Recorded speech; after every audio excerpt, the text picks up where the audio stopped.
পড়বেন সবগুলোতে একটা এই জিনিসটা আছে যে আপনার যে কাহিনী নিয়ে দৌড়াদৌড়ি করেন, অনেক পোস্টার্স দেন ইত্যাদি কাহিনী, এগুলো সাহিত্যের একটা বিরাট বড় জগৎ জুড়ে আছে। তো আমাদের কাছে এগুলো খুবই নর্মাল মনে হয়। যেমন ইংরেজি সাহিত্যের প্রত্যেকটা নভেলই প্রায় একই ধরনের। তো যাই হোক, আজকে আমরা পড়বো হরপ্রসাদ শাস্ত্রীর তৈল প্রবন্ধ। কেন পড়বো? কারণ আমরা আজকে শিখবো অ্যাডজেক্টিভ। সো তৈল আসলে কি জিনিস, এটার মহিমা আছে। এই অ্যাডজেক্টিভের মহিমা আপনি তখনই বুঝবেন যখন আপনি রাইটিং প্র্যাকটিস করবেন। আহ, সচরাচর আমাদের তো গ্রামার শিখতেই জীবন বেরিয়ে যায়, এবং আমরা বাংলা লিখবো কখন আর ইংরেজি লিখবো কখন। কি রে, কি অসাধারণ সমস্যা!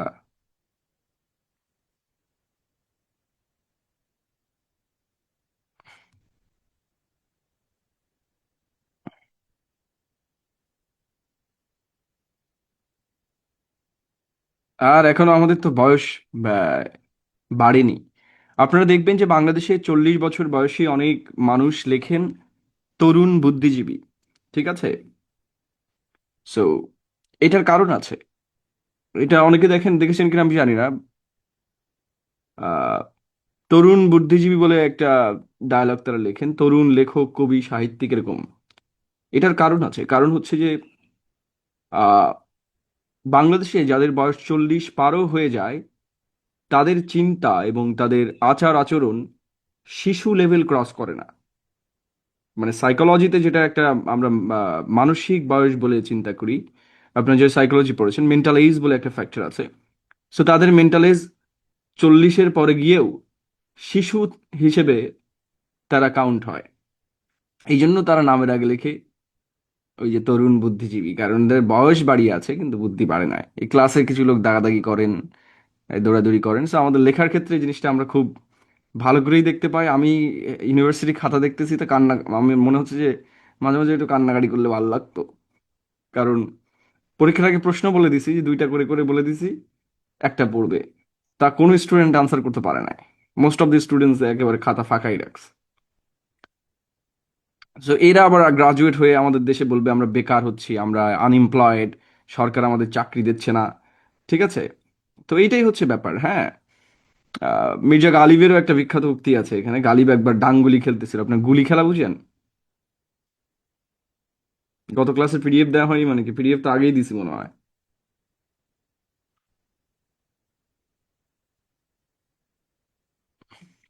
পৃথিবীর বাইরে থেকে কি প্রশ্ন করলো? এই যে আরেকটা শিশু চলে আসছে। তো গালিবের সাথে ডাংগুলি খেলতে যে এক বুড়া মানুষ কি করলো, মার্বেল খেলতে যে এক বুড়ার সাথে মার্বেল খেলতেছিল, এখন বুড়া কি একটা দুর্নীতি করছে, করলে গালিবরে বলছে যে তুই হচ্ছে যে অল্প বয়সে বেশি পেকে গেছোস, বেয়াদব হ্যান ত্যান বলছে। তো তখন গালিব বলছে যে চুল পাকিলেই কি আর মুরব্বি হয়? তো গালিবের এই বিখ্যাত ডায়লগ তার আত্মজীবনীতে আছে। মানে এইরকম আমাদের অবস্থা হচ্ছে, আমাদের বয়স বাড়িতেছে কিন্তু চিন্তা চেতনা শিশুতোষ। ঠিক আছে, এই আর কি। তো রাইটিং এর ক্ষেত্রে এই শিশুতোষ জিনিসটা আসলে ভালো করে ভিজিবল হয় আমরা যখন কোনো পিএইচডি লেখকের ফেসবুকে স্ট্যাটাস দেখি, পিএইচডি করা। তখন আমাদের মনে হয় যে কি পিএইচডি করছে আল্লাহ জানে। So like that. আর ঢাকা ভার্সিটির কথা নাই বললাম, আপনারা মাঝে মধ্যে দেখেন কি সব অদ্ভুত অদ্ভুত কাণ্ড কারখানা, যুক্তির কি অবস্থা। সো এগুলো দেখলেই আসলে অ্যাসেসমেন্ট করা যায় তার মেন্টাল এজ কতটা লেভেলে আছে, যেহেতু পৃথিবীতে 7টা পদ্ধতি আছে মেন্টাল এজকে, মেন্টাল ট্যালেন্টকে জাজ করার। So what ever. So writing এর ক্ষেত্রে আসলে অ্যাডজেক্টিভ একটা গুরুত্বপূর্ণ ফ্যাক্টর হিসেবে কাজ করে। কার লেখা কতটা সুন্দর এবং কতটা ইমাজারি তার ভেতরে আছে, ভিজিবল আছে, সেটা মূলত নির্ভর করে আমরা কিভাবে অ্যাডজেক্টিভ গুলো ব্যবহার করি। সুতরাং গ্রামারে অ্যাডজেক্টিভের গুরুত্ব যত কম হোক না কেন, নাউনের মতো এত গুরুত্ব গ্রামারে অবশ্যই নাও মানে অ্যাডজেক্টিভের নেই। কিন্তু রাইটিং এবং স্পিকিং এ আপনার পুরা কমিউনিকেটিভ স্কিল মূলত ডিপেন্ড করে যে আপনি অ্যাডজেক্টিভগুলোকে কিভাবে ব্যবহার করেন। ঠিক অ্যাডজেক্টিভ কিভাবে ব্যবহৃত হয় সেটাকে আমরা তৈল আকারে দেখব। ঠিক আছে, তেল দেয়া বলি আমাদের দেশে, যে এখানে অনেকেই কন্টন করেন তেল দিচ্ছে অ্যান দিচ্ছে, বেশ আপনারা পারদর্শী। সো অনেকেই আবার মানুষের সম্পর্কে নিন্দা করতে পারদর্শী। সো দুইটাই আসলে খারাপ। সো আমরা একটু দেখবো যে হরপ্রসাদ শাস্ত্রী এখান থেকে প্রায় 100 বছর আগে আমাদের আহ, আমাদের জাতিগোষ্ঠী সম্পর্কে কি লিখিয়ে গিয়েছেন। কেউ একজন রিডিং পড়েন যার বাংলা আমার থেকে ভালো আর কি, মানে আমার থেকে ভালো ভয়েস আছে এমন কেউ?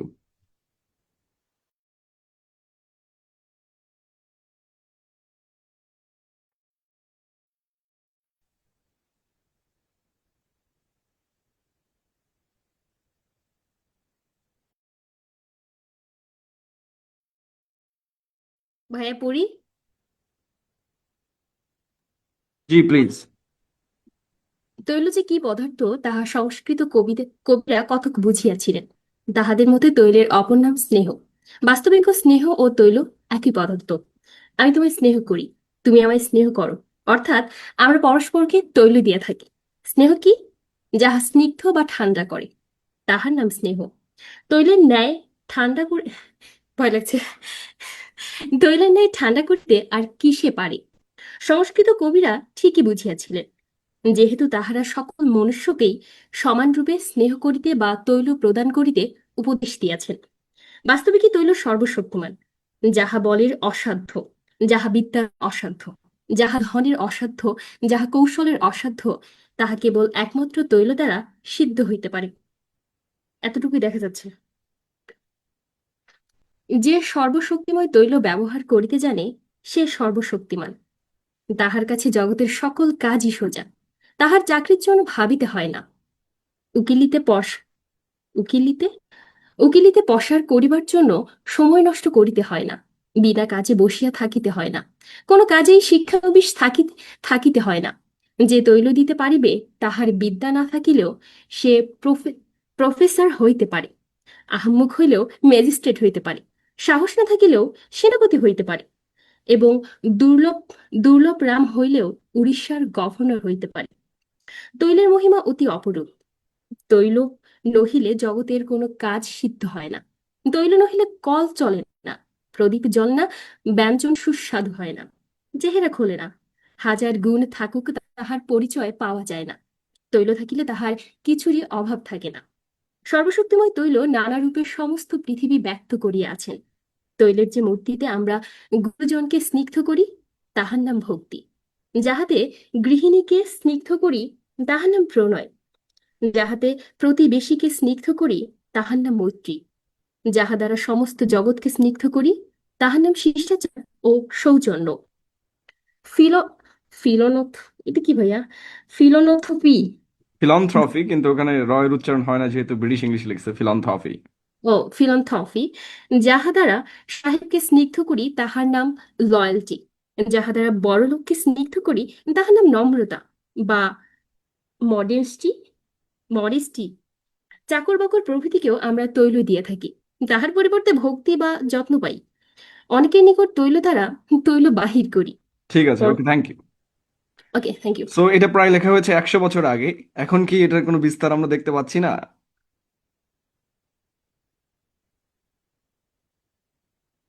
আমরা এটার একেবারে সরাসরি বিস্তার পুরো পৃথিবীতে দেখতে দেখতে পাচ্ছি। তো তৈল কিন্তু একটা মানে অপরিসীম ক্ষমতা আছে তৈলের। এবং সাধারণত আমরা সেই সকল লেখাকে ফ্যাসিনেটিংলি দেখি যে লেখাতে বেশি তৈল থাকে। ঠিক আছে। এবং যে লেখাগুলো আমাদের এগেনস্টে যায় আমরা সেগুলোকে খুব একটা বেশি একসেপ্ট করতে পারি না, কিন্তু এগেনস্টে যাওয়ার একটা মানে কিছু সূত্র আছে।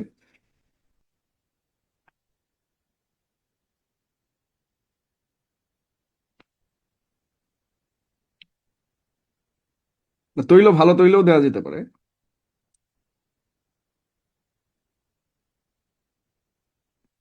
এটাকে বলে অ্যাপ্রিসিয়েশন। ঠিক আছে, অ্যাপ্রিসিয়েশন আর তৈলবাজ এক জিনিস না। তৈল সাধারণত নেগেটিভ অর্থে ব্যবহৃত হয়। আমরা তো দেখেছি লিটল এবং এ লিটলের মধ্যে পার্থক্য কি, তাই না? সো লাইক দ্যাট, প্রিসাইজলি ব্যবহার করতে হবে। আপনার যে কেউ যদি ভালো লেখেন এবং আমি যদি লিখি যে ভালো লিখছেন, তো এটা তো আর তৈল নয়। এটা মূলত অ্যাপ্রিসিয়েশন, মানে যেটা আপনি ডিজার্ভ করেন।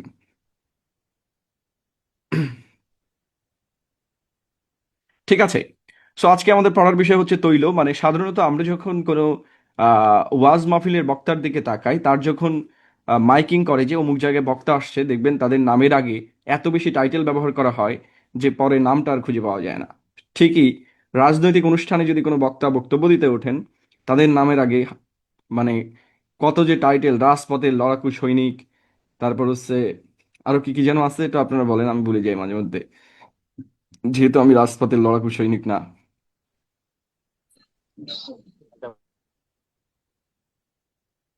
সমাজ সেবক, আরো কি কি আছে, এগুলো কম হয়ে গেল, দূর মিয়া, কিসের সমাজ সেবক।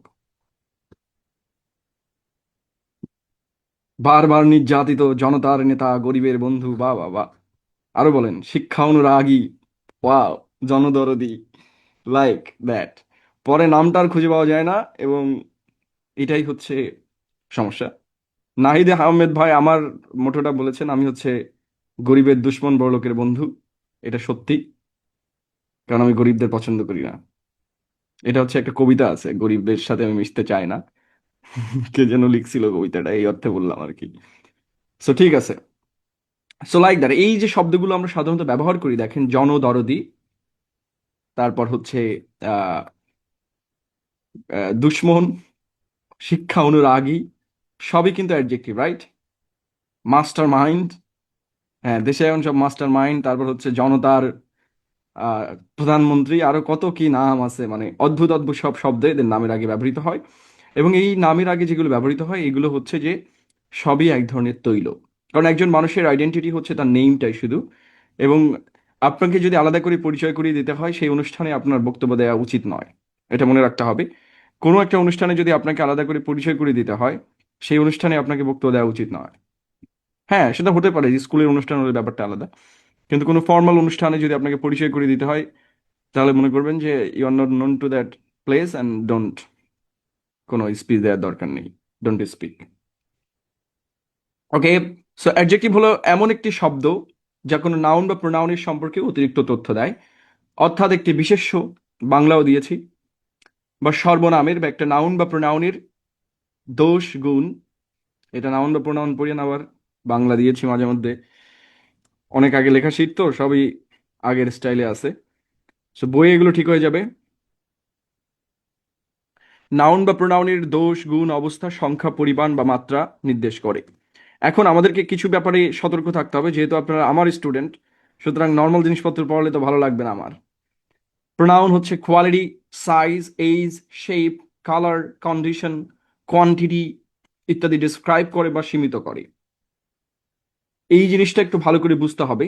আমি আবারও বলেছি যে একটা টিচার কেমন তার স্টুডেন্ট দ্বারা বোঝা যাবে। আমি যত ভালো টিচারই হই না কেন, স্টুডেন্টরা খারাপ করলে অবশ্যই সেটার এফেক্ট পড়বেই। ঠিক আছে, একটা ইউনিভার্সিটি বা এইভাবে আইডেন্টিটি তৈরি হয় ইনস্টিটিউশনের। সো সেই হিসেবে আমাদেরকে নতুন কিছু জানতে হবে। এখানে দুইটা শব্দ আমরা ব্যবহার করেছি, একটা হচ্ছে ডেসক্রিপ্ট, একটা হচ্ছে লিমিট করা। সো অ্যাডজেক্টিভ সাধারণত দুইটা কাজই করে থাকে, একটা হচ্ছে লিমিট করে আর একটা হচ্ছে ডেসক্রিপ্ট করে। তো এই যে ডেসক্রাইব করা, এটার একটা ধারা আছে, যে আমরা আসলে আহ, কোনো জিনিসকে দুইভাবে ডিসক্রাইব করা যেতে পারে। একটা হচ্ছে ওপেন ডেসক্রিপশন, আর একটা হচ্ছে লিমিটেড ডেসক্রিপশন।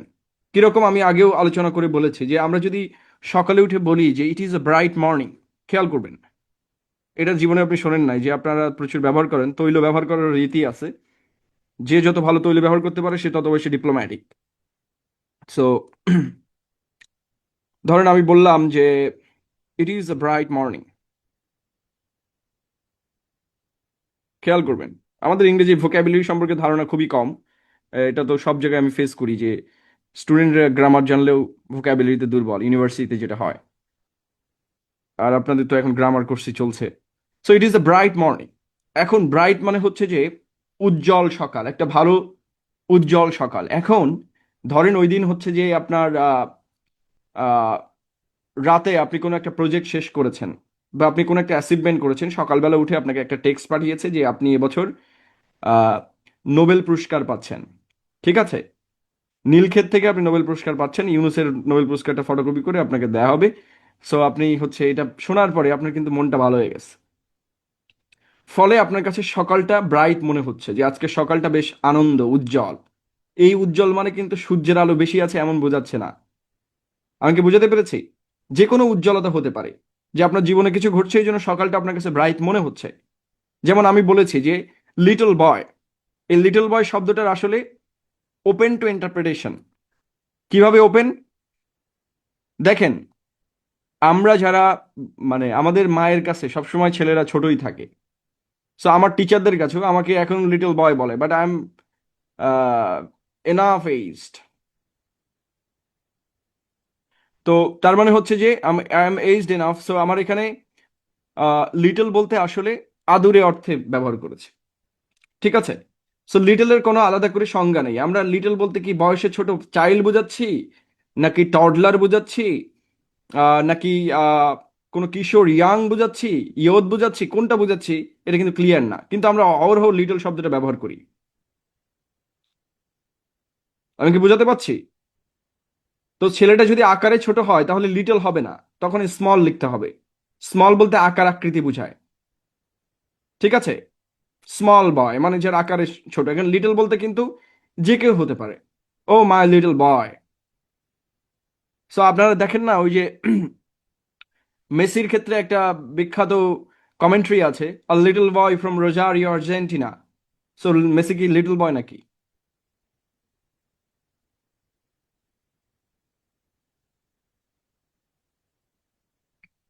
আমি কি বোঝাতে পেরেছি? A little boy from Rosario Argentina, এই কমেন্ট্রিটা দেখবেন, এখানে প্রথমে এটা বলা হয়েছে। অর্থাৎ লিটল একটা ইন্টারপ্রেটিভ অ্যাডজেক্টিভ। এই অ্যাডজেক্টিভ আসলে কি যে বলতে চাচ্ছে, কি যে বলতে চাচ্ছে এটা আপনাকে ক্লিয়ার করতে দিবে না, এটা জাস্ট মানে আদুরে অর্থে ব্যবহার করা হয়। সো যেমন বিউটিফুল, বিউটিফুল শব্দের কোনো আলাদা অর্থ নেই। এটা মনে রাখতে হবে যে সৌন্দর্যের যেমন কোনো মানদণ্ড নেই, ফলে একজনের কাছে যা সুন্দর আপনার কাছে তা সুন্দর না।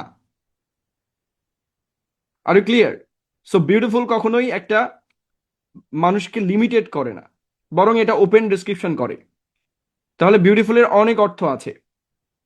সো রাইটিং এর ক্ষেত্রে আমরা সবসময় সাজেস্ট করি যে নেভার ইউজ এনি ইন্টারপ্রেটিভ অ্যাডজেক্টিভ, অর্থাৎ যে অ্যাডজেক্টিভ ওপেন ডিসক্রিপশন করে, অর্থাৎ যে ডিসক্রিপশনের কোনো ঠিক ঠিকানা নাই। মানে আপনাকে আগে চোখ দিয়ে দেখতে হবে, তাহলে আপনার কাছে ভালো লাগলে বিউটিফুল হবে। Are you clear? সো আমি বলেছি যেমন হচ্ছে যে আমরা যদি একটু আফ্রিকার দিকে তাকাই, তাহলে আফ্রিকাতে যাদের বডি, মানে আফ্রিকাতে তো সবাই আর কি ব্ল্যাক, তো ওদের বডিতে যাদের বডি ওয়াইলি, ওয়াইলি মানে বোঝেন তো নাকি, মানে একটু তেল তেলে আর কি, তারা হচ্ছে সুন্দর। এখন আপনার দেশে তো আর ওইটা না। বাংলা সাহিত্যে সুন্দরী মেয়ের মানে সুন্দরের আহ বর্ণ আছে একটা, সেই বর্ণটা কি জানেন? সেটা হচ্ছে শ্যামল কন্যা।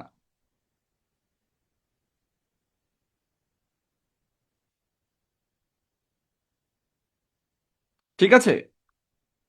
গোল্ডের আর কি, মানে গোল্ড কালার কাছাকাছি যাবে। সো আমরা এটাকে ব্রাউন বলি। সো এইটাই মূলত বাংলা সাহিত্যের সৌন্দর্যের মানদণ্ড। ঠিক আছে? সেই হিসেবে বিউটিফুল বলতে আসলে বাংলাদেশে শ্যামলা কন্যা বোঝায়, আবার আমেরিকাতে অন্যরকম বোঝায়। আমেরিকাতে সৌন্দর্যের মানদণ্ড হচ্ছে ব্লু আই, যাদের চোখ হচ্ছে কি, নীল, তারা হচ্ছে সুন্দর রমণী, ব্লুয়েস্ট আই। সো যারা সুন্দর মানে চোখ আছে তারা হচ্ছে সুন্দরী। সো এক এক দেশে এক এক রকম মানদণ্ড আছে, সুতরাং এই ধরনের অ্যাডজেক্টিভ ব্যবহার করা যায় না রাইটিং এর ক্ষেত্রে। রাইটাররা এই ধরনের অ্যাডজেক্টিভ ব্যবহার করে না, এগুলো মানুষ হরহামেশা ব্যবহার করে, কিন্তু এগুলোর কোনো মানে নেই। যেমন নাইস, নাইস হচ্ছে পৃথিবীতে সবচেয়ে ব্যবহৃত অপশব্দ, মানে অ্যাডজেক্টিভ হিসেবে, যেটার আসলে কোনো ঠিক ঠিকানা নাই। সো এখানে আমরা কি ব্যবহার করতে পারি? গর্জিয়াস। গর্জিয়াস মানে মার্জিত। মার্জিত বলতে আমরা বুঝি যিনি হচ্ছে যার টেস্ট ভালো, এবং যিনি হচ্ছে ক্লাসিক্যালি ড্রেস করেন, কথাবার্তা বলেন ক্লাসিক্যালি, সব দিক দিয়ে তাকে বলা হয় গর্জিয়াস। সো গর্জিয়াস হচ্ছে একটা লিমিটিং অ্যাডজেক্টিভ, যে একেবারে মানুষকে আইডেন্টিফাই করে দেয়, যে এই শব্দ দিয়ে আমি বুঝতে পারবো যে মানুষটা কেমন। ঠিক আছে? তাহলে ইট ওয়াজ এ সানি মর্নিং এর মানে হচ্ছে সকালে রৌদ্রোজ্জ্বল ছিল। তাহলে আমরা যখন ব্রাইটের জায়গায় সানি ব্যবহার করলাম তখন স্পেসিফিক হয়ে গেল যে আমি কি বোঝাতে চাচ্ছি। Are you clear? আমি কি বোঝাতে পেরেছি? তাহলে দুই ধরনের অ্যাডজেক্টিভ ইংরেজিতে সাধারণত কাজ করে, একটা হচ্ছে ইন্টারপ্রেটিভ আর একটা লিমিটিং। সো আমরা সবসময় চেষ্টা করবো যে কোনো জায়গায় অ্যাডজেক্টিভ ব্যবহার করা মানে লিমিটিং অ্যাডজেক্টিভ ব্যবহার করা, যে আমি কি বোঝাতে চাচ্ছি আমি মানে স্পষ্ট করে দিব। আর ক্লিয়ার? যদি এটা রাইটিং কোর্সের বিষয়, বাট এখানে আলোচনা করলাম। তাহলে অ্যাডজেক্টিভ হচ্ছে নাউন সম্পর্কে তথ্য দেয় এবং নাউনের পূর্বে বসে। ইংরেজিতে অ্যাডজেক্টিভ আছে 8 শ্রেণীর, এবং সেগুলো নাউন থেকে উৎপন্ন হয় বলে অনেকগুলো নাউন থেকে নামকরণ করা হয়েছে। প্রথমে আছে প্রপার অ্যাডজেক্টিভ, তারপর হচ্ছে ডেসক্রিপটিভ অ্যাডজেক্টিভ, যেটা নিয়ে আমরা এখন কথা বললাম, সৌন্দর্য বা গুণ বর্ণনা করে। এগুলো আপনাদের রিডিং পড়তে হবে, এখানে আমি সবই পড়ায় ফেলছি। এই যে এগুলো হচ্ছে কোয়ান্টিটেটিভ অ্যাডজেক্টিভ বা নিউমেরাল অ্যাডজেক্টিভ, এগুলোর ভেতরে অনেকগুলাই হচ্ছে যে আমরা ডিটারমিনারের ভেতরে পড়ি। সো আমরা যেটাকে ডিটারমিনার হিসেবে দেখছি সেটা আসলে কোয়ান্টিটেটিভ অ্যাডজেক্টিভ। এবং কোয়ালিটেটিভ অ্যাডজেক্টিভ বলতে যেটা বোঝানো হয় সেটা হচ্ছে যে আমরা সাধারণত যে অ্যাডজেক্টিভগুলো ব্যবহার করি, দোষ, গুণ, অবস্থা, এইগুলো হচ্ছে কোয়ালিটি। কোয়ালিটি মানে হচ্ছে, কোয়ালিটি মানে কি? গুণ আর কি। সো গুণ বোঝায় যেগুলো সেগুলো কোয়ালিটি, এবং যেগুলো সংখ্যা বোঝায় সেগুলো কোয়ান্টিটেটিভ অ্যাডজেক্টিভ। কিন্তু এইগুলো সাধারণত এখন ইংরেজিতে ডিটারমিনার নামে পরিচিত। ঠিক আছে, আমি আগেও বলেছিলাম যে ডিটারমিনার কিন্তু অ্যাডজেক্টিভের অন্তর্গত। সো নিউমেরাল অ্যাডজেক্টিভ সাধারণত ডিটারমিনারের কাজ করে থাকে। দেন আছে ডিস্ট্রিবিউটিভ অ্যাডজেক্টিভ। ডিস্ট্রিবিউটিভ অ্যাডজেক্টিভ কি? এটা হচ্ছে প্রোনোমিনাল অ্যাডজেক্টিভ। প্রোনোমিনাল অ্যাডজেক্টিভ কি জিনিস বলেন তো? প্রোনাউন যদি অ্যাডজেক্টিভ হিসেবে ব্যবহৃত হয়। সো আমরা দেখেছি নাউন অ্যাডজেক্টিভ হিসেবে ব্যবহৃত হবে এই যে প্রপার নাউনের ক্ষেত্রে। প্রপার নাউন যদি অ্যাডজেক্টিভ হিসেবে ব্যবহৃত হয় তাহলে আমরা সেটাকে প্রপার অ্যাডজেক্টিভ বলবো, অর্থাৎ প্রপার নাউন থেকে তৈরি যদি হয় সেটা হচ্ছে প্রপার অ্যাডজেক্টিভ। এবং ডিস্ট্রিবিউটিভ প্রোনাউন থেকে যদি তৈরি হয়, ডিস্ট্রিবিউটিভ প্রোনাউন কি আছে? Each, either, neither. সো এইগুলো যদি অ্যাডজেক্টিভ হিসেবে ব্যবহৃত হয় তাহলে এটাকে ডিস্ট্রিবিউটিভ অ্যাডজেক্টিভ বলে। এখন এগুলো আমাদের কেন জানতে হবে? আমি বলেছি 9 গ্রেডের নিচে পরীক্ষা দিলে এখান থেকে প্রশ্ন আসবে, আদারওয়াইজ এগুলোর কোনো প্রয়োজন নেই, অর্থাৎ এগুলো আমাদের না জানলেও চলবে। দেন এইটা খুব গুরুত্বপূর্ণ, অ্যাডজেক্টিভ চেনার উপায়।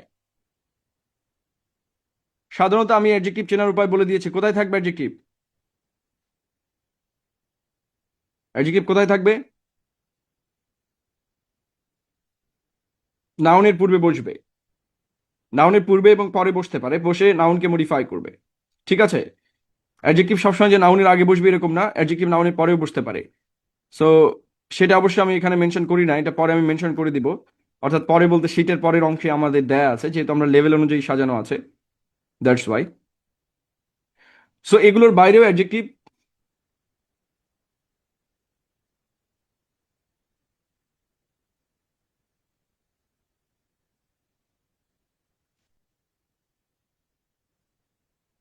এগুলোর বাইরে অ্যাডজেক্টিভ চেনার উপায় কি? এগুলোর বাইরে অ্যাডজেক্টিভ চেনা যায় সাফিক্স দিয়ে। ঠিক আছে, সাধারণত পরীক্ষাতে যদি সরাসরি কোনো ফর্ম পড়ে, so the adjective form of decision is decisive. তো এখন ব্যাপারটা হচ্ছে, এটা হচ্ছে আপনার মুখস্থ করতে হবে। এটা হচ্ছে different forms of A part of speech. এটা গ্রামার থেকে প্রশ্ন পড়ে না, এটা ভোকাবুলারি থেকে পড়েছে। কোন শব্দের নাউন কি, অ্যাডজেক্টিভ কি, এগুলো মূলত ভোকাবুলারির অন্তর্গত। আমি কি বোঝাতে পেরেছি? বাক্য যদি না দেয়া থাকে, আপনাকে যদি বলে যে অমুক শব্দটার ভার্ব কি, তো এটা তো ভোকাবুলারি অংশ, এটা আপনি না জানলে জীবনেও আনসার করতে পারবেন না।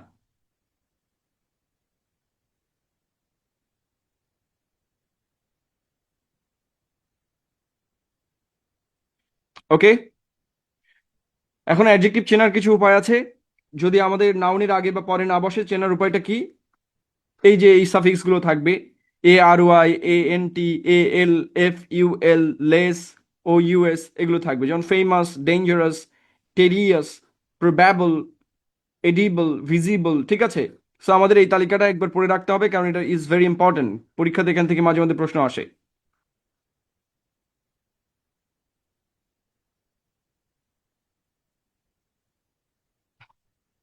এই জিনিসটা মনে রাখতে হবে। ভার্বের সাথে যদি আমরা এল যোগ করি তাহলে নাউন তৈরি হয়। এটা কিন্তু আমি জাস্ট বলছি কেন, কারণ এই বিষয়ে তেমন পড়ানোর কিছু নাই। যেগুলো পড়ানোর আছে সেগুলো আমি পরে পড়াবো। এখন তার আগে আমি নোট করে দিচ্ছি, এই যে সতর্কতাটা দেয়া আছে, এখান থেকে পরীক্ষাতে প্রশ্ন আসে। যেমন ভার্বের সাথে যদি এল যুক্ত হয়, এল কি সাফিক্স না প্রিফিক্স? অনেকের মাথার উপর দিয়ে যাচ্ছে, কারণ সাফিক্স প্রিফিক্স কি এটাও তো শোনে নাই কখনো, মনে হচ্ছে এরকম একটা ব্যাপার। হ্যাঁ, যেগুলো নাউন বা প্রোনাউন বা কোনো পার্ট অফ স্পিচের পরে বা আগে যুক্ত হয়ে নতুন একটা ফর্ম তৈরি করে দেয়, তাদেরকে আমরা বলি সাফিক্স অ্যান্ড প্রিফিক্স। সো দেখেন, ভার্বের সাথে যদি আমরা এল যুক্ত করি সেগুলো সাধারণত নাউন হয়। তাহলে অ্যারাইভ এর সাথে এল যুক্ত করেছি, arrival. Survive, survival. Refuse, refusal. কিন্তু নাউনের সাথে যদি এল যুক্ত হয় তাহলে অ্যাডজেক্টিভ তৈরি হয়, এটা কিন্তু পড়তে হবে। ভার্বের সাথে এল কি হবে? নাউন। নাউনের সাথে এল অ্যাডজেক্টিভ। ঠিক আছে, কি বলেছি? ভার্বের সাথে এল যুক্ত হলে কি হবে? নাউন হবে। আর নাউনের সাথে এল হলে অ্যাডজেক্টিভ হবে। যেমন কালচারের সাথে যদি আমরা এল যুক্ত করি, কালচারাল। ন্যাশনের সাথে যদি আমরা এল যোগ করি, ন্যাশনাল। ট্রাডিশনের সাথে যদি আমরা এল যুক্ত করি, ট্রাডিশনাল। কিন্তু ভার্বের সাথে এল যুক্ত করলে দেখেন আমি বলেছি অ্যারাইভ, অ্যারাইভাল। তাহলে verb plus L noun, adjective. আর নাউন প্লাস এল অ্যাডজেক্টিভ। তাহলে ভার্বের সাথে এল যোগ করলে নাউন তৈরি হবে, নাউনের সাথে এল যোগ তৈরি করলে, এল যোগ করলে আমরা অ্যাডজেক্টিভ পাবো। সেম, নাউনের সাথে যদি এল ওয়াই যুক্ত করি তাহলে অ্যাডজেক্টিভ তৈরি হবে। নাউনের সাথে কি? এল ওয়াই যুক্ত করলে অ্যাডজেক্টিভ, আর অ্যাডজেক্টিভের সাথে এল ওয়াই যুক্ত করলে অ্যাডভার্ব। এটা পরীক্ষায় বারবার পড়ে, ফ্রেন্ডলি। তাহলে ফ্রেন্ড কোন পার্ট অফ স্পিচ?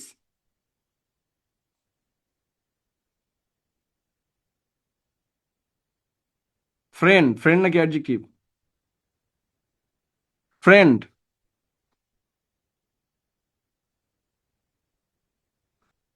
লাভ।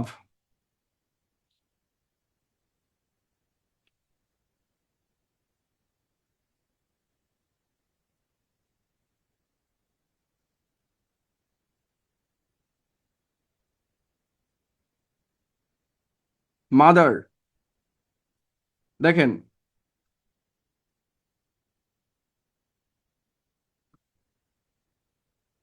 তাহলে নাউনের সাথে যদি এলওয়াই যুক্ত থাকে তাহলে সেটাকে আমরা অ্যাডজেক্টিভ বলবো, ঠিক আছে? এলওয়াই শেষে থাকলেও কিন্তু অ্যাডজেক্টিভ অথবা অ্যাডভার্ব দুটাই হতে পারে।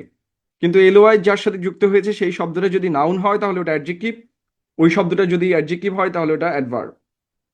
যেমন কুইকলি, তাহলে কুইকলি এর সাথে কি আছে? এলওয়াই আছে না? এখন আমরা দেখবো যে এলওয়াই কার সাথে যুক্ত হয়েছে, নাউনের সাথে নাকি অ্যাডজেক্টিভের সাথে। কুইক কি অ্যাডজেক্টিভ নাকি নাউন? কুইক মানে কি? দ্রুত। হ্যাপি, হ্যাপি অ্যাডজেক্টিভের সাথে এলওয়াই যুক্ত করলে অ্যাডভার্ব তৈরি হবে। তাহলে এই যে ইম্পর্টেন্ট এক্সেপশনস, এটা কিন্তু খুবই গুরুত্বপূর্ণ, মানে ফাঁকি দেওয়ার কোনো চান্স নাই। এটা থেকে পরীক্ষাতে বারবার প্রশ্ন আসে, কিন্তু জব সলিউশন খুললেই প্রশ্ন পাবেন, এবং প্রত্যেকটা উদাহরণ থেকে একবার করে প্রশ্ন আসছে, মানে এখানে যেগুলো দেয়া আছে।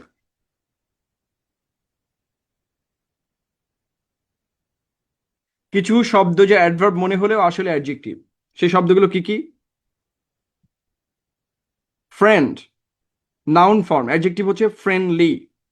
লাইফ, লাইফ থেকে এসেছে লাইভলি মানে প্রাণবন্ত। লাভ, লাভলি। লাভলি কার ডায়লগ বলেন তো? মদন মিত্র, কেউ চিনেন? পৃথিবীতে তো অনেককেই চেনেন না আপনারা।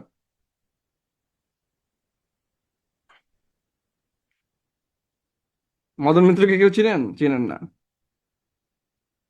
আচ্ছা, মাদার, মাদারলি। কাউয়ার্ড, কাওয়ার্ডলি, দেখেন কাউয়ার্ড। সো এই কাউয়ার্ড কিন্তু কাউয়া কাদের থেকে আসে না, এটা কাউয়ার্ড। হ্যাঁ, কাউয়ার্ড। সো কাউয়ার্ড, কাউয়ার্ড এরকম উচ্চারণ। সো কাউয়ার্ড, কাওয়ার্ড মানে হচ্ছে কাপুরুষ, অ্যান্ড কাওয়ার্ডলি কাপুরুষোচিত, মানে কাপুরুষ বিহেভিয়ার যার। সো কাওয়ার্ড নাউনের সাথে এলওয়াই যুক্ত করলে এটা কিন্তু অ্যাডজেক্টিভ হবে, ঠিক আছে? দেন মাইজার, এই শব্দটা খেয়াল রাখবেন, এটা পরীক্ষাতে আসে। কারণ মাইজারের অর্থই অনেকে জানে না, যার কারণে এটাকে অ্যাডভার্ব দাগায় দিয়ে আসে। মাইজার কিন্তু একটা নাউন। মাইজার মানে কি? কৃপণ।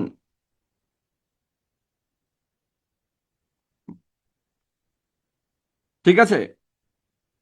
মাইজার মানে কি? কৃপণ, মাইজারলি।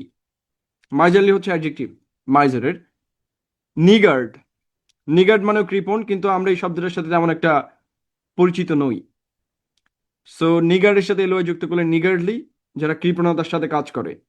সো হারকিপটা আর কি। ঠিক আছে, হারকিপটা নাটক তো দেখছেন। সো উপরের শব্দগুলো দেখেন, এই শব্দগুলো তো অলরেডি অ্যাডজেক্টিভ ফর্মে আছে, রাইট? ফ্রেন্ডলি এর সাথে অ্যাডজেক্টিভ ফর্মে আছে না, এলওয়াই যুক্ত। এখন ধরেন আমরা জানি যে যে কোনো অ্যাডজেক্টিভের সাথে এলওয়াই যুক্ত করলে সেটা কিসে রূপান্তরিত হয়? অ্যাডজেক্টিভের সাথে এলওয়াই যুক্ত করলে কিসে রূপান্তরিত হয়? অ্যাডভার্বে রূপান্তরিত হয়। নাউনের সাথে এলওয়াই যুক্ত করলে অ্যাডজেক্টিভে রূপান্তরিত হয়, অ্যাডজেক্টিভের সাথে এলওয়াই যুক্ত করলে অ্যাডভার্বে রূপান্তরিত হয়, রাইট? কিন্তু এইগুলোর শেষে তো অলরেডি এলওয়াই আছে। এগুলোর শেষে কি আছে? অলরেডি এলওয়াই আছে না? তাহলে এদেরকে আমরা অ্যাডভার্ব বানাবো কি করে? এদের অ্যাডভার্ব বানানোর নিয়মটা হচ্ছে ইন এ ড্যাশ ওয়ে অথবা ইন এ ড্যাশ ম্যানার, এইভাবে তৈরি করতে হবে। ধরেন আপনি ফ্রেন্ডলিকে অ্যাডভার্ব হিসেবে ব্যবহার করবেন, এখন ফ্রেন্ডলি শেষেই তো এলওয়াই আছে, এখন ফ্রেন্ডলি লি লি এরকম তো বানানো যাবে না, ঠিক আছে? ফ্রেন্ডলি লি এরকম তো আর বানানো যাবে না, যাবে? ডাবল এলওয়াই হয়ে গেল না শেষে? তাহলে এদেরকে একটা অন্যভাবে অ্যাডভার্ব রূপান্তর করতে হয়, কিভাবে? এই যে in a dash way, in a friendly way, in a friendly manner, ঠিক আছে? তাহলে এটার ওয়েটা কি? এটা কিন্তু পরীক্ষাতে আসে, কনফিউজ করার জন্য প্রায়ই পড়ে এবং পরীক্ষার প্রশ্ন এরকমই পড়ে যে ফ্রেন্ডলি এটার অ্যাডভার্ব কোনটা, ঠিক আছে? ইন এ ড্যাশ, ড্যাশ তো বুঝেন নাকি, প্লাস ওয়ে অর ম্যানার, আপনি সেটা বসাই দিবেন এখানে। ফরম্যাটটা হচ্ছে এটাই। সো আমরা যদি মাইজারলিকে অ্যাডভার্বে রূপান্তর করতে চাই তাহলে in a মাইজারলি manner or way, ঠিক আছে? A soldier is train never to fight in a cowardly manner, তাহলে ইন এ কাওয়ার্ডলি ম্যানার এটা হচ্ছে অ্যাডভার্বিয়াল ফ্রেজ। আপনারা তো বুঝেনি অ্যাডভার্ব কি জিনিস, অ্যাডভার্বিয়াল ফ্রেজ দিয়ে অ্যাডভার্ব বানানো হয়েছে।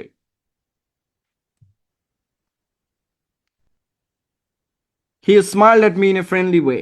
সো আমরা ফ্রেন্ডলি বলতে কিন্তু বন্ধু সুলভ বুঝায়, এটা কিন্তু অ্যাডজেক্টিভ, কখনোই অ্যাডভার্ব মনে করবো না এটা, ঠিক আছে? মনে থাকবে এটা।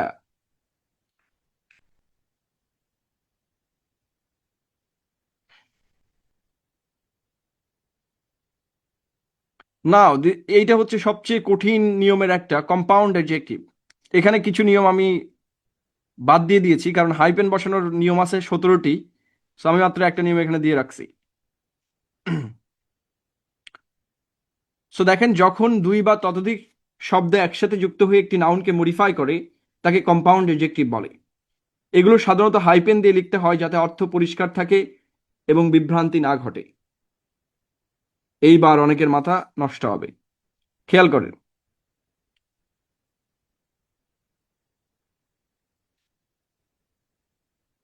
বাক্যটা আমরা একটু দেখি। He is 10 years old. She is a 10-year-old girl.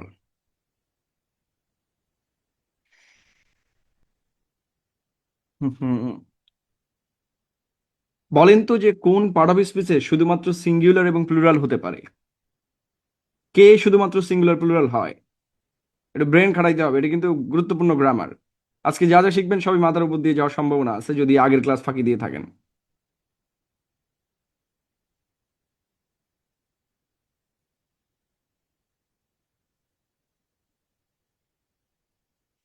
Only countable noun, common noun এখানে কোত্থেকে আসলো? আমি বলেছি যে কমন নাউনের নামই নেওয়া যাবে না এই যুগে এসে, নিতে গেলে 90 সালের আগে ফিরে যান। অনলি কাউন্টেবল নাউনের সিঙ্গুলার এবং প্লুরাল হতে পারে। এখন আমরা তো অ্যাডজেক্টিভের একটা সংজ্ঞা শিখেছি যে নাউনের পূর্বে যদি আরেকটি নাউনও ব্যবহৃত হয় সেই নাউনটা কিসে রূপান্তরিত হয়?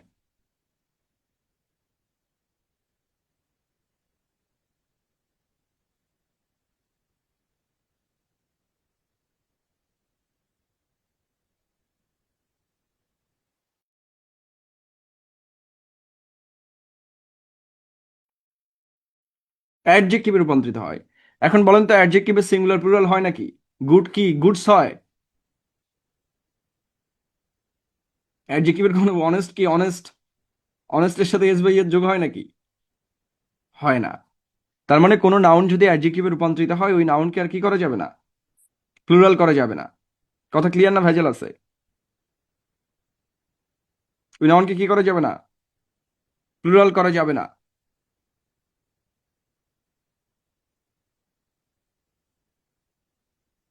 ঘোড়ার ডিম বুঝছে। এখানে আমরা একটু খেয়াল করি, she is a 10-year-old girl. দেখেন তো এইটার সর্বশেষ নাউন কোনটা? Girl, right? আমরা শেষ থেকে হিসেব করি কিন্তু ফ্রেজের ক্ষেত্রে আমরা শেষ থেকে দেখব। She is A 10-year-old girl, একটু খেয়াল করবেন। তাহলে এখানে গার্ল, তাকান, এখানে গার্ল শব্দটা কি নাউন না?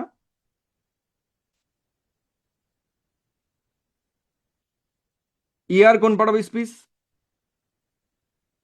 ইয়ার কিন্তু জন্মগতভাবে একটা নাউন, তাই না?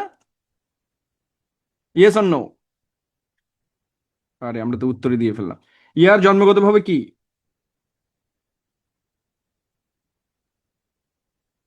নাউন।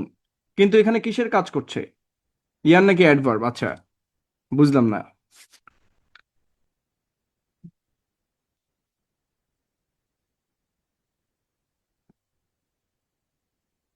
আরে আমি বলেছিলাম ধরুন ভিলেজ একটা শব্দ আর মার্কেট আর একটা শব্দ, রাইট? দুইটা আলাদা নাউন না? মাথায় তো কিছুই থাকে না দেখি, এক একটা কিছুই জানে না, কিছুই বলে না। তো যাই হোক দেখি। তো ভিলেজ, মার্কেট, আমি এটা বলেছিলাম ভিলেজ এবং মার্কেট দুইটা আলাদা নাউন। এখন আমরা যদি একসাথে লিখি ভিলেজ মার্কেট, তাহলে ভিলেজটা কি হয়ে যাবে? ক্লাসিফাইং অ্যাডজেক্টিভ। এটা অ্যাডজেক্টিভ রূপান্তরিত হবে। ঠিক আছে? এটাকে আমরা বলি নাউন অ্যাডজেক্টিভ বা নমিনাল অ্যাডজেক্টিভ। আমি বলেছিলাম নাউনের আগে যাই বসে সেটা অ্যাডজেক্টিভ হয়ে যায়, প্রোনাউন বসলে প্রোনোমিনাল অ্যাডজেক্টিভ হয়ে যায়, রাইট? যেমন ইজ বয়েজ। সো আমরা দেখেছিলাম ইজ হচ্ছে একটা প্রোনাউন, তাহলে ইজ বয়েজ এর ইচ এখন কি হয়ে গেছে? অ্যাডজেক্টিভ হয়ে গেছে, ডিস্ট্রিবিউটিভ অ্যাডজেক্টিভ। আর প্রোনাউন হলে কি হবে? Distributive pronoun. এখন আমরা যদি ইজ বয়েজ না লিখে ইচ অফ দি বয়েজ লিখতাম, তাহলে দেখেন এখানে ইজ কিন্তু প্রোনাউন। সিম্পল, আমি এরপরে নাউন বসালেই ওটা অ্যাডজেক্টিভে রূপান্তরিত হবে। এই ফর্মুলা তো আমি ওই সেই প্রথম ক্লাস থেকে বারবার বলতে আসছি। এখন দেখেন এখানে যেহেতু একটা নাউন আছে গার্ল, সো ইয়ার কি গার্লের আগে বসছে না? বসছে কিনা?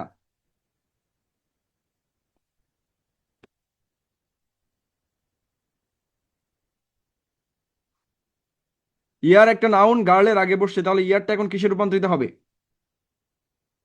অ্যাডজেক্টিভে রূপান্তরিত হবে। এবং আমরা জানি যে অ্যাডজেক্টিভের কখনোই সিঙ্গুলার প্লুরাল হয় না। এই জন্য 10 ইয়ার্স ওল্ড হবে না, 10 ইয়ার ওল্ড হবে। ঠিক আছে? এবার আমরা বলি, নিয়মটা হচ্ছে যে যদি একাধিক অ্যাডজেক্টিভের মধ্যে বা যদি একাধিক অ্যাডজেক্টিভের সাথে একটি নাউনকে মডিফাই করে, যদি একাধিক অ্যাডজেক্টিভ একসাথে একটি নাউনকে মডিফাই করে, ঠিক আছে, তাহলে একাধিক অ্যাডজেক্টিভ মানে একটা না, এক দুই তিন, ধরেন তিনটা অ্যাডজেক্টিভ আছে এবং এর মধ্যে একটা নাউন অ্যাডজেক্টিভ আছে। কি বলেছি? ধরেন এখানে আমাদের অ্যাডজেক্টিভ আছে কয়টা? তিনটা না দুইটা? টেন আছে, ইয়ার আছে, ওল্ড আছে, তিনটা কিন্তু অ্যাডজেক্টিভ। টেন সংখ্যা না? ওল্ড তো বয়স বোঝায়, ওল্ড অ্যাডজেক্টিভ। তাহলে এখানে তিনটা অ্যাডজেক্টিভ আছে, আছে কি? আছে কি না? দেখেন এখানে তিনটা অ্যাডজেক্টিভ আছে এবং তিনটা অ্যাডজেক্টিভের ভেতরে যদি একটা নাউন অ্যাডজেক্টিভ হয়, তাহলে ওইটাকে হাইপেন দিয়ে পৃথক করতে হবে।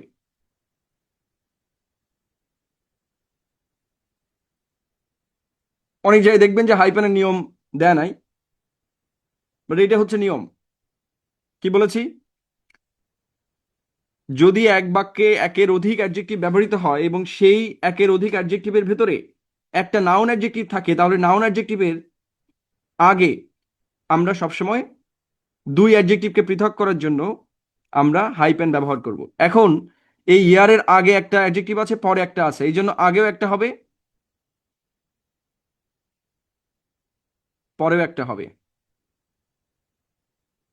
বুঝতে পেরেছি?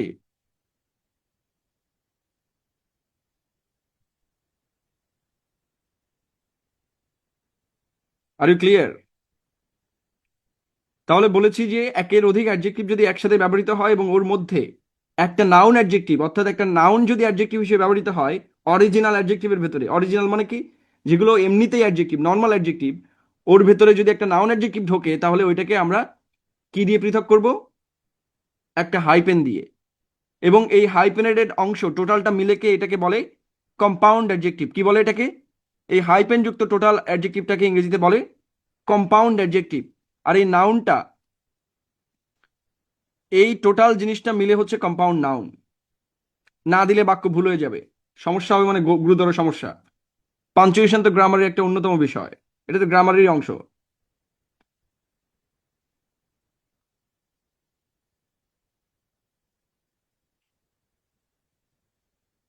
এবার দেখেন, দুইটা নাউন অ্যাডজেক্টিভ একসাথে, দুইটা নাউন অ্যাডজেক্টিভ হলে দেওয়ার দরকার নেই। So he is 10 years old. আবার খেয়াল করেন, এইখানে ইয়ার্স হলো, নিচেরটা ইয়ার হলো কেন?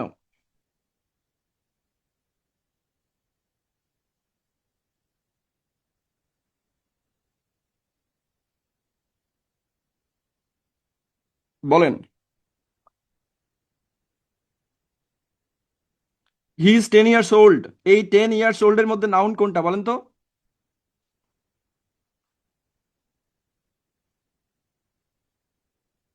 অনেকের মাথায় এবার গোলাবে দেখবেন।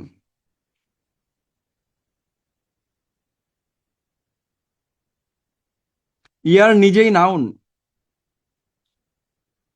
তাহলে নাউন যদি প্লুরাল হয় মানে সংখ্যা একের অধিক হয় তাহলে কি হবে?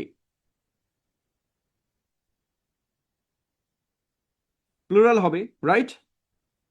ওল্ড তো নাউন না, ওল্ড হচ্ছে এখানে অ্যাডজেক্টিভ, পোস্ট মডিফায়ার। আমি বলেছি অ্যাডজেক্টিভ নাউনের আগেও বসতে পারে পরেও বসতে পারে, তো এখানে ইয়ার্স এর পরে বসেছে। ওল্ড সাধারণত পোস্ট পজিটিভ অ্যাডজেক্টিভ হিসেবে ব্যবহৃত হয়, অর্থাৎ নাউনের পরে বসে। সো এখানে 10 হচ্ছে অ্যাডজেক্টিভ এবং ইয়ার্স হচ্ছে নাউন। সো ইয়ার যেহেতু নাউন, নাউন হলে তাকে প্লুরাল করতে হবে। Are you clear?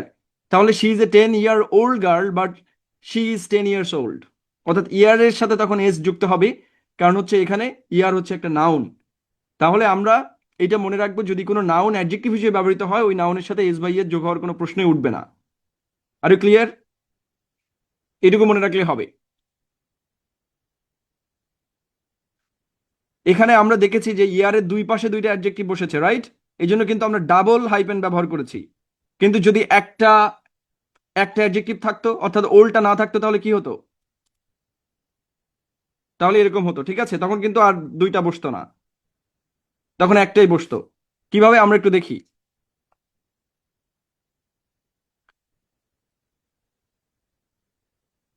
দেখেন, ডায়না সাবমিটেড আ 6 পেজ ডকুমেন্ট। দেখেন 6 এর আগে একটা হাইপেন আছে কিনা? কারণ হচ্ছে এই ডকুমেন্টের আগে আমরা দুইটা অ্যাডজেক্টিভ পেয়েছি, একটা পেজ আর একটা 6, তাই না? তাহলে দুইটার মধ্যে একটা নাউন অ্যাডজেক্টিভ আছে। তাহলে ওই নাউন অ্যাডজেক্টিভটাকে পৃথক করার জন্য আমরা একটা হাইপেন ব্যবহার করব। টু আওয়ার এক্সাম, খেয়াল করেন, আওয়ার হচ্ছে নাউন অ্যাডজেক্টিভ, অর্থাৎ আওয়ার শব্দটা কি? ঘন্টা। ঘন্টা কি নাউন না?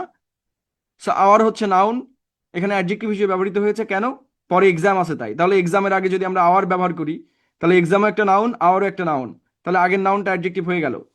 এবং তার আগে আমরা একটা অরিজিনাল অ্যাডজেক্টিভ মানে টু ব্যবহার করেছি, 1 2 3, এগুলো তো অ্যাডজেক্টিভ, সংখ্যা বোঝায়।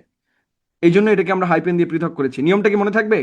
তাহলে এই নিয়মটা কিন্তু খুব গুরুত্বপূর্ণ, এবং রাইটিং এর ক্ষেত্রে এটা খুব গুরুত্বপূর্ণ। আপনি যদি এরকম হাইপেন ব্যবহার না করেন, এটা কিন্তু গ্রামাটিক্যাল মিস্টেক।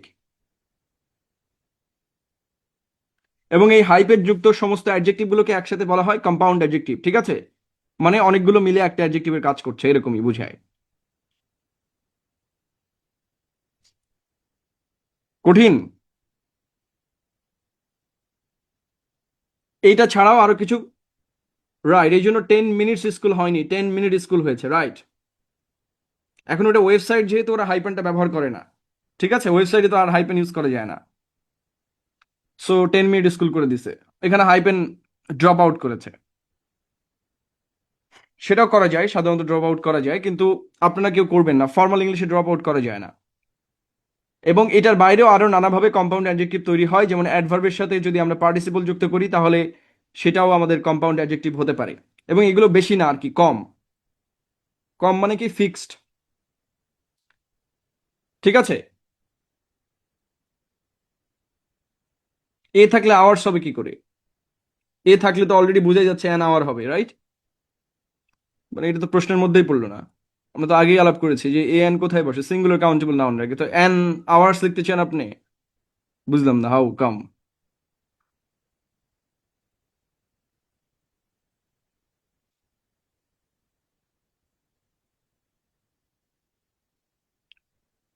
আমি কি বুঝাতে পেরেছি নাকি? একজন অ্যান আওয়ার্স লিখতে চাচ্ছে, তো অ্যান আওয়ার্স লেখা পসিবল নাকি?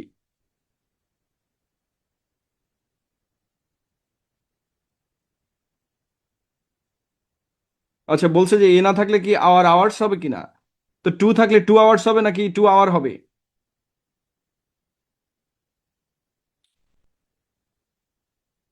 ধরেন আমাদের প্রশ্ন হচ্ছে 2 আওয়ার আছে, এটা কি সঠিক? 2 আওয়ার কি সঠিক?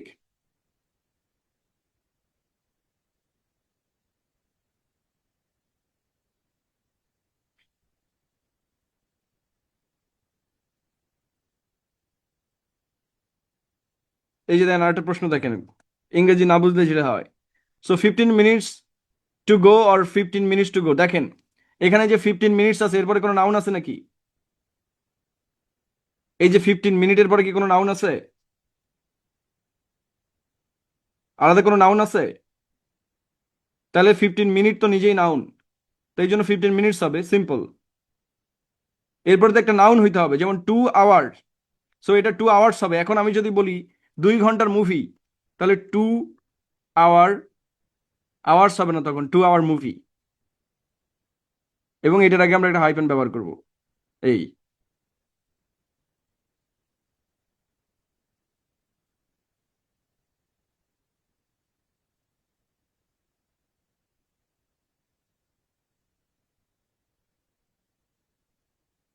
কথা ক্লিয়ার না, ভেজাল আছে?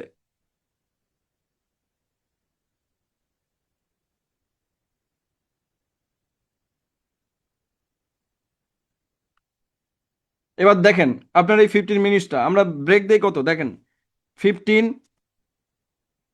মিনিটস ব্রেক নাকি 15 মিনিট ব্রেক, খেয়াল করবেন।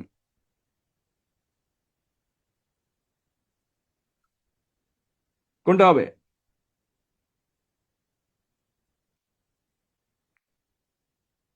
ব্রেক নাউন না? ব্রেক মানে কি ভাই? বিরতি। তাহলে নাউনের আগে আরেকটা নাউন থাকলে সেটা কি হবে? অ্যাডজেক্টিভ হয়ে যাবে। আর অ্যাডজেক্টিভ কখনো প্লুরাল হয় নাকি? তাহলে 15 মিনিট, এবং এখানে একটা হাইপেন হবে কেন? এই দেখেন, অলরেডি চলে আসছে, রেড মার্ক উঠে গেছিল, এই যে 15 মিনিট ব্রেক। ইন্টারেস্টিং না? তাহলে বলেছি যদি একের অধিক অ্যাডজেক্টিভ ব্যবহৃত হয় এবং এর মধ্যে একটা নাউন অ্যাডজেক্টিভ থাকে, নাউন অ্যাডজেক্টিভ মানে কি, নাউন থেকে তৈরি অ্যাডজেক্টিভ থাকে, তাহলে ওইটার আগে আমরা একটা সেপারেট করার জন্য আমরা একটা করে হাইপেন ব্যবহার করব। এটাকে হাইপেনেট অ্যাডজেক্টিভ বলে। ঠিক আছে, আপনি হাইপেন্ড অ্যাডজেক্টিভ লিখলে চলে আসবে। যে কোনো জায়গায় হাইপেন্ড অ্যাডজেক্টিভ বলবেন, ঠিক আছে, হাইপেনেটেড বলি আমরা, তো হাইপেন্ড অ্যাডজেক্টিভ লিখলে হাইপেনের সাথে ইডি যুক্ত করে অ্যাডজেক্টিভ নিয়ে গুগলে সার্চ দিবেন, দেখবেন চলে আসবে।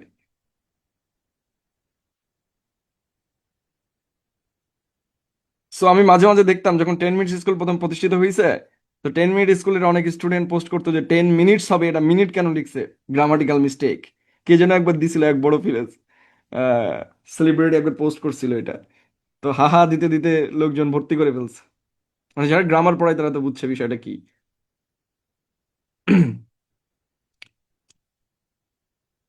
কথা ক্লিয়ার না ভেজাল আছে? ক্লিয়ার হলে আমরা, এবং আরেকটি বলি যে এইটার বাইরেও কিন্তু অনেকগুলো কম্পাউন্ড অ্যাডজেক্টিভ ইংরেজিতে আছে, মানে নাউন অ্যাডজেক্টিভের বাইরেও, সেগুলোর নিচে দেয়া আছে এবং যেগুলোর নিচে হাইপেন ব্যবহৃত হবে।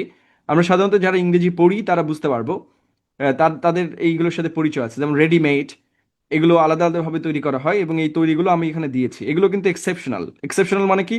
ইংরেজিতে সাধারণত কম আছে।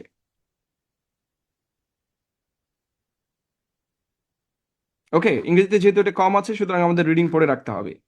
আর না পড়লে বিপদ কি? পরীক্ষায় পড়লে আমরা কনফিউজড হয়ে যাব যে এখানে ভুল হয়ে গেছে মনে হয়। আরেকটা জিনিস মনে রাখতে হবে যে হাইপেন এখানে কিন্তু ম্যান্ডেটরি ব্যবহার করতে হবে, মানে কোনো ড্রপ আউট করা যাবে না এইসব ক্ষেত্রে। ওকে, এগুলো অনেক হাই লেভেলের গ্রামার, সো যদি না বুঝতে পারেন মনে করবেন যে এটা আপনার পড়ার দরকার নেই এখন। হ্যাঁ, সাধারণত আমরা এই টপিকটা আলোচনা করি একেবারে অনার্সের শেষ দিকে, যে রাইটিং এর ক্ষেত্রে আমরা আলাপ করি যে এখানে আমরা হাইপেনটা ব্যবহার করব। আদারওয়াইজ আপনি না করলেও আপনার আপাতত কোনো অসুবিধা হচ্ছে না, মানে আপনার লেভেল থেকে বা বিসিএস পরীক্ষাতেও কোনো খুব একটা অসুবিধা হওয়ার কথা না, কারণ এগুলো সব ইন্টারমিডিয়েট লেভেলের ইংলিশ। সো যার কারণে এখানে চাপ হওয়ার কথা না, ঠিক আছে, ভয় পাওয়ার কিছু নাই। মনে রাখলে তো ভালোই, আর না থাকলেও অসুবিধা নেই। কিন্তু গ্রামারে এই জিনিসটা পড়ে, এই যে ইয়ার্স এবং ইয়ার, এইটা যে গ্রামাটিক্যালি কারেক্ট কোনটা আর কি। স্পিকিং এ হাইপেন দেয়া লাগবে না, আল্লাহ, স্পিকিং এ হাইপেন দিয়ে বলবেন? God nose. স্পিকিং এ কমা দেওয়া যায় নাকি? সো ইংরেজিতে অ্যাডজেক্টিভের দুইটা ব্যবহার রয়েছে, দুইভাবে অ্যাডজেক্টিভ ব্যবহৃত হয়। আমরা মনে রাখবো যে আমাদের টোটাল কোর্সের একটা মূল উদ্দেশ্য আছে, সেটা হচ্ছে ইউজার শেখা, যে কোথায় কোন শব্দ সঠিকভাবে ব্যবহার করা যেতে পারে। কারণ আমরা একই সাথে যেমন পরীক্ষার গ্রামার কভার করছি, তার সাথে ইংরেজি শেখার জন্য যে গ্রামারটা দরকার সেটাও কিন্তু কভার করছি। তো সেই জায়গা থেকে এটা খুব গুরুত্বপূর্ণ টু আন্ডারস্ট্যান্ড যে কোথায় কোন শব্দ কোন স্টাইলে ব্যবহৃত হয়। এটাকে আমরা বলেছি সিনট্যাক্স, রাইট? সো আমরা যখন কারেক্ট প্রোগ্রামিং শিখি সেখানে মাত্র একটাই জিনিস গুরুত্বপূর্ণ, সেটা হচ্ছে কারেক্ট সিনট্যাক্স ব্যবহার করা, রাইট? সো কারেক্ট সিনট্যাক্স জিনিসটা খুব গুরুত্বপূর্ণ। যদি সিনট্যাক্স ঠিক না হয় তাহলে আমরা কিন্তু রিটেন যে ল্যাঙ্গুয়েজ আছে, ফর্মাল ল্যাঙ্গুয়েজ, সেটা আমরা ব্যবহার করতে পারি না। সো লাইক দ্যাট অ্যাডজেক্টিভ ইংরেজিতে দুই জায়গায় ব্যবহৃত হয়, যেমন আমরা কাউন্টেবল আনকাউন্টেবল দেখেছিলাম। ইংরেজিতে এই দুই ধরনের অ্যাডজেক্টিভকে বলে অ্যাট্রিবিউটিভ অ্যান্ড প্রেডিকেটিভ। কি বলে? এটা খুব গুরুত্বপূর্ণ কিসের জন্য? আর্টিকেল শেখার জন্য। এবং শুধু আর্টিকেল না, একেবারে অ্যাডজেক্টিভ ব্যবহার করার জন্য। ইংরেজিতে অ্যাডজেক্টিভ দুইটা অবস্থানে বসে। একটা হচ্ছে সরাসরি নাউনের আগে বসে। সরাসরি যদি নাউনের আগে বসে তাহলে তাকে অ্যাট্রিবিউটিভ অ্যাডজেক্টিভ বলে। কি বলে?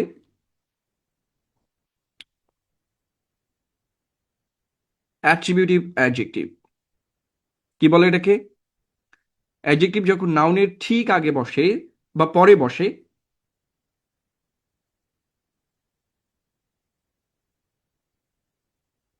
তাদেরকে আমরা অ্যাট্রিবিউটিভ অ্যাডজেক্টিভ বলে থাকি। অ্যাডজেক্টিভ যখন নাউনের ঠিক আগে বসে কিরকম? যেমন এ গুড বয়। এরপরে কি আছে? বয় একটা নাউন, রাইট? খেয়াল করেন, বয় হচ্ছে একটা নাউন, সো নাউনের আগে আমরা গুডটাকে ব্যবহার করেছি। এখন এখানে এই কথা জেনে আমাদের কি লাভ আছে? লাভ হচ্ছে যে আর্টিকেল এ অ্যান মূলত অ্যাট্রিবিউটিভ অ্যাডজেক্টিভের আগে ব্যবহৃত হয়। দেখেন, attributive adjective plus singular countable noun হলে সেই অ্যাডজেক্টিভের আগে এ অথবা অ্যান ব্যবহার করতে হবে। আমরা যদি যে কাউন্টেবল নাউন যদি সিঙ্গুলার হয় তার আগে এ অথবা অ্যান বসে। কাউন্টেবল নাউন যদি সিঙ্গুলার হয় তার আগে কি বসে? এ অথবা অ্যান বসে, রাইট?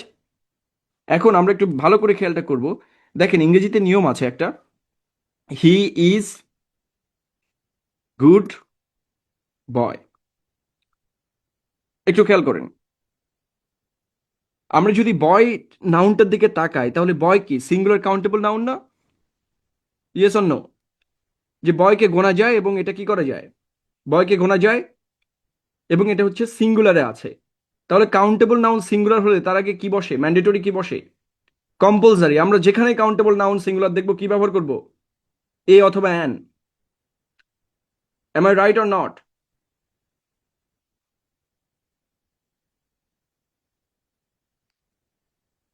তাহলে আমাদের গ্রামারের নিয়ম অনুসারে হি ইজ গুড আ বয় হওয়া উচিত ছিল। একটু ব্রেন খাটান। আমাদের গ্রামারের নিয়ম অনুসারে তো হি ইজ গুড আ বয় হওয়া উচিত ছিল, তাহলে হি ইজ এ গুড বয় কেন হলো? সিঙ্গুলার কাউন্টেবল নাউন এখানে আছে কিন্তু আর্টিকেল ব্যবহার করছি গুডের আগে কেন? কি কারণ হতে পারে? কারণ একটা নিয়ম আছে ইংরেজিতে, সেই নিয়মটা কি? নিয়মটা হচ্ছে ইংরেজিতে যদি একের অধিক অ্যাডজেক্টিভ, এ অ্যান নিজে কি অ্যাডজেক্টিভ না? এ মানে কি? এর বাংলা কি? আরে সে তো বুঝছি, আর্টিকেল অ্যাডজেক্টিভ নাউন, সেটা আমি নিজেই বলে দিলাম। আমি কেন এটা আগে যাই সেটা আমি বোঝাচ্ছি। এ মানে কি একটি, রাইট? তাহলে এটা কি অ্যাডজেক্টিভ না? এ অ্যান দি তো adjective, right? A an the adjective কিনা? অ্যাডজেক্টিভ। এখন ইংরেজিতে নিয়ম আছে, যদি একের অধিক অ্যাডজেক্টিভ কোনো বাক্যে ব্যবহৃত হয় তাহলে তার একটা সিকোয়েন্স অনুযায়ী ব্যবহৃত হয়। কি অনুযায়ী ব্যবহৃত হয়?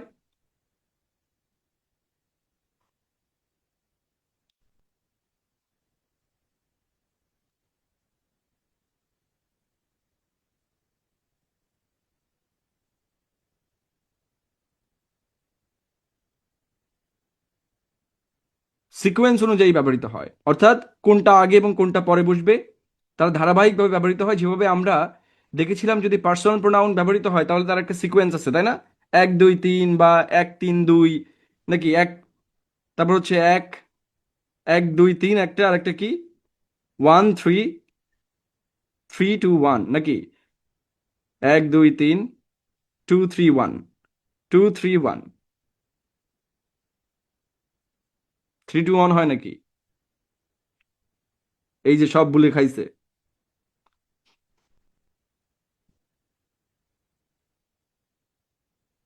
Two three one. এই আমি মনে রাখছি কি করে, দেখেন। প্রথমে আমরা এক দুই তিন বসাবো, দেন এক দুই তিন আবার বসাবো। বসানোর পরে কি হলো? আমি একটাকে পেছনে দিয়ে দিব, তাহলে হয়ে যায় এক দুই তিন বসে একটা শেষে দিয়ে দিলাম কেটে, টু থ্রি ওয়ান। তো এরকম একটা সিকোয়েন্স অ্যাডজেক্টিভেরও আছে। এই জন্য সংখ্যাবাচক অ্যাডজেক্টিভ সবার আগে বসে।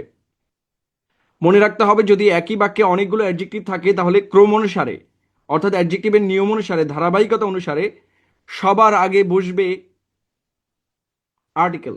আর্টিকেল নিজেও অ্যাডজেক্টিভ, কিন্তু নিয়মটা হচ্ছে যে যদি অ্যাডভার্বও থাকে যদি অ্যাডভার্বও থাকে তাহলে আর্টিকেলটা অ্যাডভার্বের আগে চলে যাবে।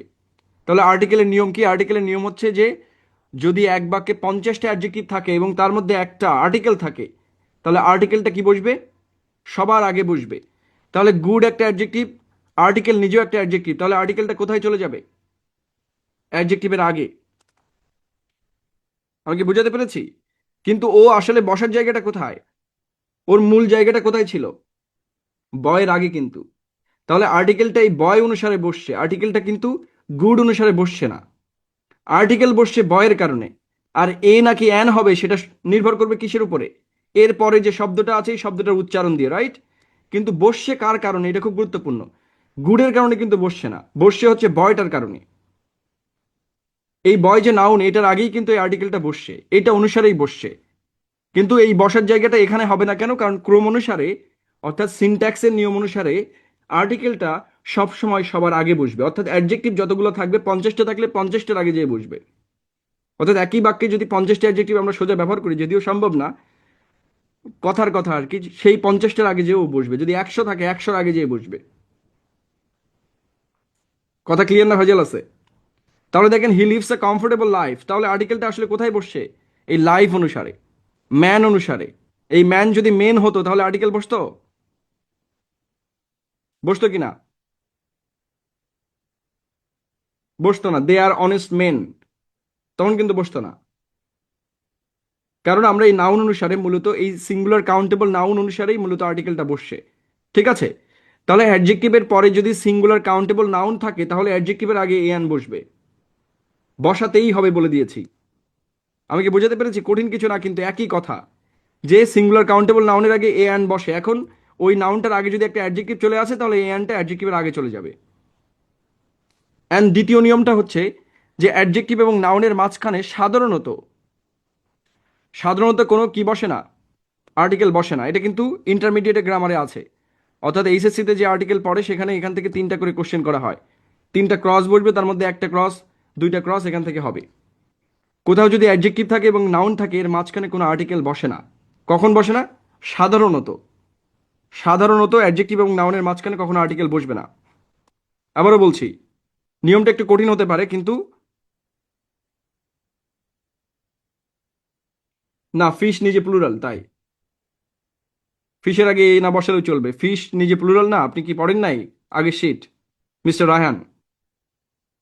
ফিশ তো নিজে প্লুরাল হিসেবে ব্যবহৃত হতে পারে। So I want to catch fish দিলে কোনো অসুবিধা নাই, এ ফিশ দিলেও কোনো অসুবিধা নাই, না দিলেও কোনো অসুবিধা নাই, কারণ ফিশ নিজে প্লুরাল হিসেবে ব্যবহৃত হতে পারে। ফিশ, ফিশেস, 2টা প্লুরাল ফিশের। এটা মনে আছে? আমাদের শিটে দেওয়া আছে কিন্তু, নাম্বারের শিটে দেওয়া আছে না, যে ফিশ নিজে প্লুরাল এবং তার প্লুরালটাও হচ্ছে একই। একই হতে পারে, ফিশ, ফিশেস। একই জাতীয় অনেকগুলো মাছ বোঝাতে আমরা কি ব্যবহার করি? ফিশ। আর বিভিন্ন জাতীয় মাছ যদি বোঝায় তাহলে ফিশেস। 2টাই প্লুরাল আর কি। তো প্লুরাল হলে তো তার আগে আর্টিকেল বসবে না।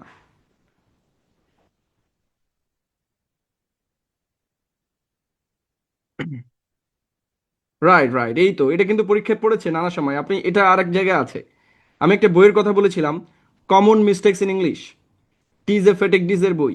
এই বইয়ে এই নিয়মটা আছে এবং এখান থেকে বারবার কোশ্চেন করে। এই বইটা ছোট্ট হলেও এখান থেকে কিন্তু প্রত্যেক পরীক্ষায় 2 না 3টা করে কোশ্চেন কমন পড়বেই।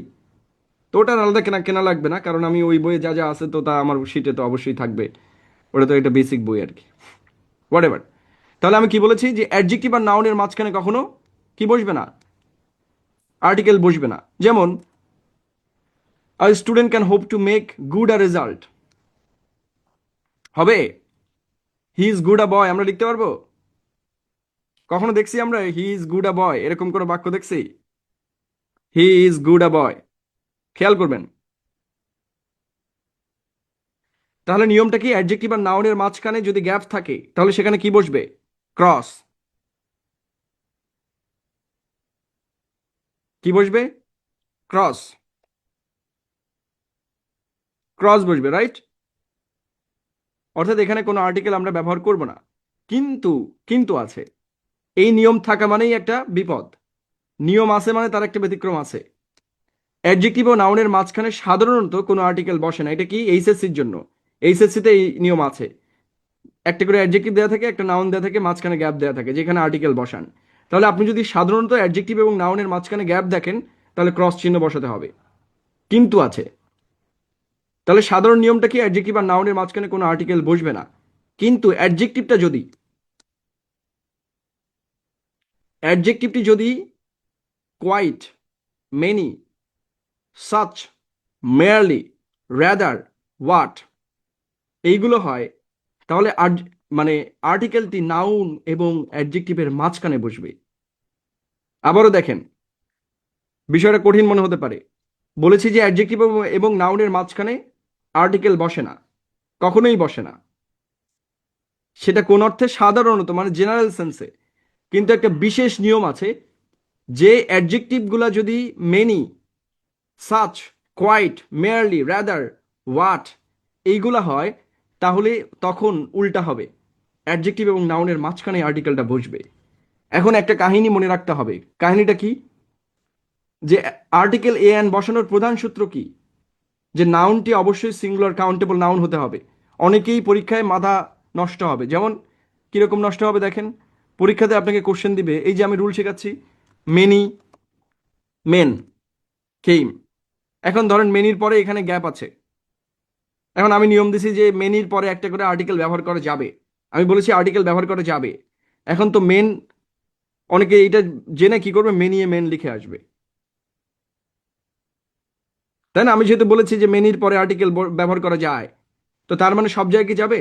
এই নিয়মটা আগে মনে রাখতে হবে যে নাউনটা অবশ্যই সিঙ্গুলার কাউন্টেবল হইতে হবে। যে নিয়মই আপনি বসাতে চান, আর্টিকেল ব্যবহারের প্রধান সত্য হচ্ছে সিঙ্গুলার কাউন্টেবল নাউন অবশ্যই হতে হবে, তারপর বাকি নিয়ম আর কি। অর্থাৎ quite, many, such, merely, rather, what এদের পরে যদি কাউন্টেবল নাউন সিঙ্গুলার থাকে, তাহলে আর্টিকেলটি এই নাউন এবং অ্যাডজেক্টিভের মাঝখানে বসবে। ঠিক আছে? তাহলে মেনির পরে যদি মেন থাকে, মেনি বানান কি লিখলাম এটা, মেনি মেন থাকে, তাহলে কিন্তু আর্টিকেল হবে না, রাইট? হবে? হবে? মেন তো প্লুরাল, তো এখানে তো আর্টিকেল বাড়ার প্রশ্নই ওঠে না, আর্টিকেল কখনোই বসবে না। কিন্তু আমি বলেছি যে এদের পরে যদি সিঙ্গুলার কাউন্টেবল নাউন থাকে, শর্ত তো একটাই, সিঙ্গুলার কাউন্টেবল নাউন না হলে এ অ্যান কখনোই বসবে না। এই কথাটা কেন বারবার বলছি, কারণ আপনাদের যখনই নিয়ম শেখায় আপনারা অন্য কিছুর সাথে গুলায় ফেলেন। এটা মনে রাখতে হবে, আগে সিঙ্গুলার কাউন্টেবল নাউন হইতে হবে, তারপর বাকি প্রশ্ন পরে আসবে। আর্টিকেল এ অ্যান বসানোর একটাই শর্ত, সিঙ্গুলার কাউন্টেবল নাউন। এটা যদি না থাকে তাহলে মেনি থাকুক আর পৃথিবীর যা কিছু থাকুক, আর্টিকেল কিন্তু বসবে না। তারপরে প্রশ্ন আসে যে সিঙ্গুলার কাউন্টেবল নাউনের আগে যদি অ্যাডজেক্টিভ থাকে,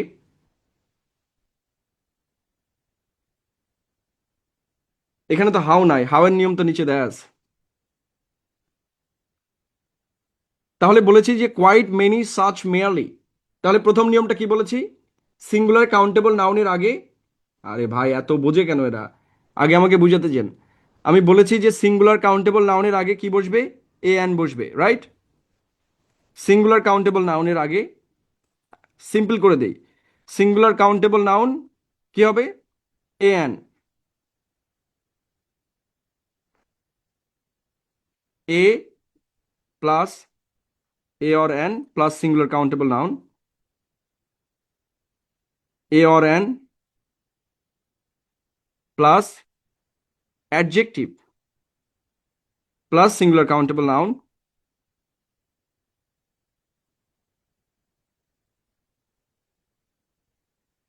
এইবার দেখেন,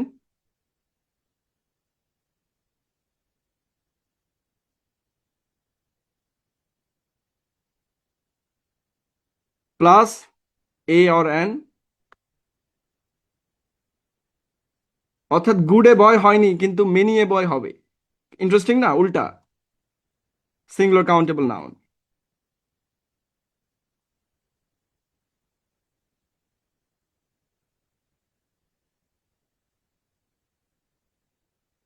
আমি কি বোঝাতে পেরেছি এখন?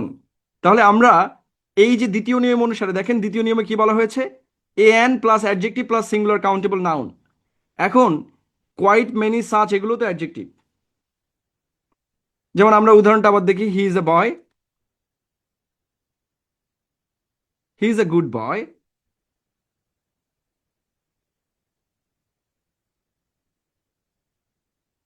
তাই না? আমরা নিয়মটা কিন্তু পেয়ে গেছি, দেখেন, গুড হচ্ছে অ্যাডজেক্টিভ, সো অ্যাডজেক্টিভের আগে এ অ্যান বসছে। কিন্তু আমরা আবার বলেছি যে অ্যাডজেক্টিভ আর নাউনের মাঝখানে মানে এই জায়গাতে এ অ্যান বসবে না, ঠিক আছে? কিন্তু একটা নিয়ম অনুসারে বসবে। সেই নিয়মটা কি? যদি অ্যাডজেক্টিভটা গুড না হয়ে মেনি হয়, যদি অ্যাডজেক্টিভটা গুড না হয়ে সাচ হয়, যদি অ্যাডজেক্টিভটা মেয়ারলি হয়, যদি অ্যাডজেক্টিভটা কোয়াইট হয় অথবা হোয়াট হয়, আমরা লিখি না what a boy, what a nice bird, আমরা এরকম লিখি না?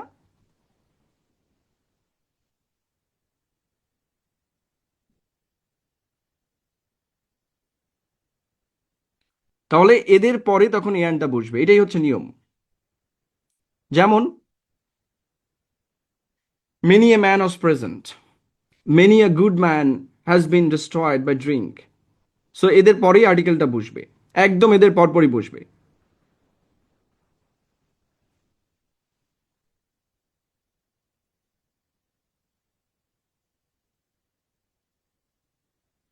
Such a result, right? আমি কি বুঝাতে পারছি? আমরা মনে রাখবো যে আর্টিকেলটা quite many such merely rather, এদের পরে সিঙ্গুলার কাউন্টেবল নাউন থাকলে এদের পরপরই, অর্থাৎ এই quite many such merely rather হোয়াটের পরেই, এদের পরপরই একদম এদের পরেই লিখে দেই, এদের পরেই এই আনটি বসবে। কথা ক্লিয়ার? তাহলে many a man was present, সবচেয়ে ভালো উদাহরণ হচ্ছে এটা, পরীক্ষাতে এটা বারবার আসে। Many a flower is born to blush unseen. এর বাংলা জানেন? দৃষ্টির অগোচরে কত ফুল ঝরে যায়। So many a flower. এখন যদি আমরা লিখতাম মেনি ফ্লাওয়ার্স,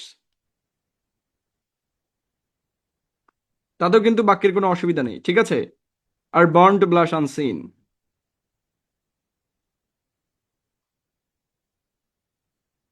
বাক্য কিন্তু ক্লিয়ার, কারণ মেনির পরে যদি আমরা প্লুরাল ব্যবহার করি তাহলে কোনো অসুবিধা নেই। কিন্তু মেনির পরে যদি আমরা সিঙ্গুলার নাউন ব্যবহার করি তাহলে এ অ্যান ব্যবহার করতে হবে। কথা ক্লিয়ার না ভেজাল আছে? এখন দুইটার একটা পার্থক্য আছে। মেনি এ মানে হচ্ছে একে একে অনেকে,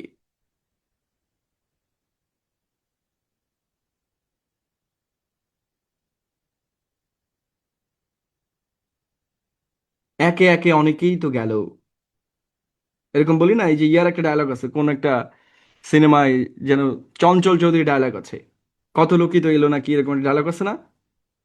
তাহলে একে একে অনেকে এলো, তাহলে মেনি এ ম্যান অস প্রেজেন্ট। আমি কি বুঝাতে পেরেছি? এবং অনেকেই এসেছিল, এর ইংরেজি কি? Many men were present. আর এটার বাংলাটা লিখে দেই, কারণ এটার অনুবাদ আসে পরীক্ষাতে। কত সুন্দর না ইংরেজি? কি দিল এটা বুঝলাম না।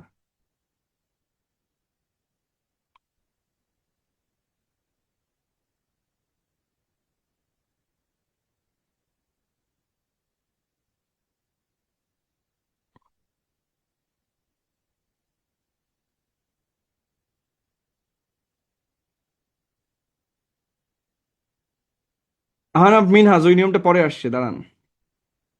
ওই নিয়মটা আমি এখানে দিয়ে রেখেছি, এই দেখেন, many a good man has been destroyed by drink.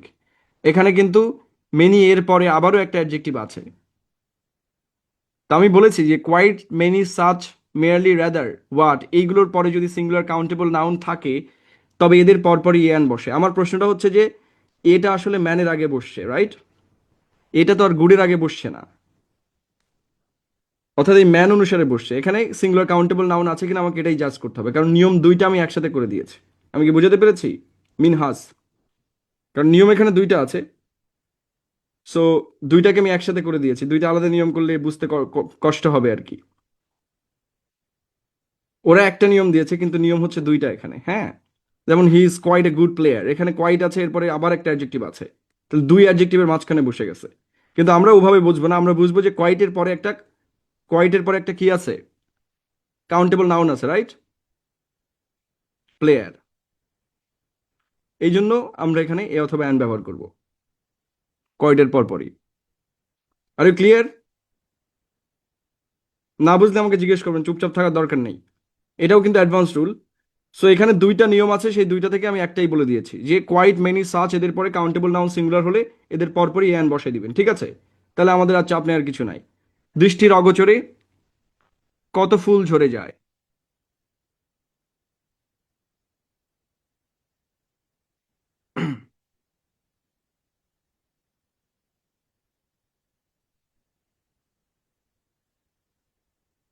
তাহলে মেনি এর অর্থ কি আমি বুঝাতে পেরেছি? মেনি এর অর্থ কি? একে একে অনেকে।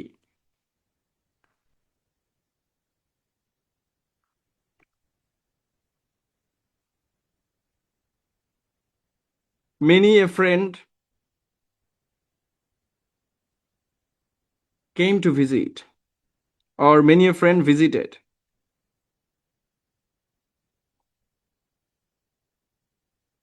একে একে অনেক বন্ধু দেখতে এসেছিল।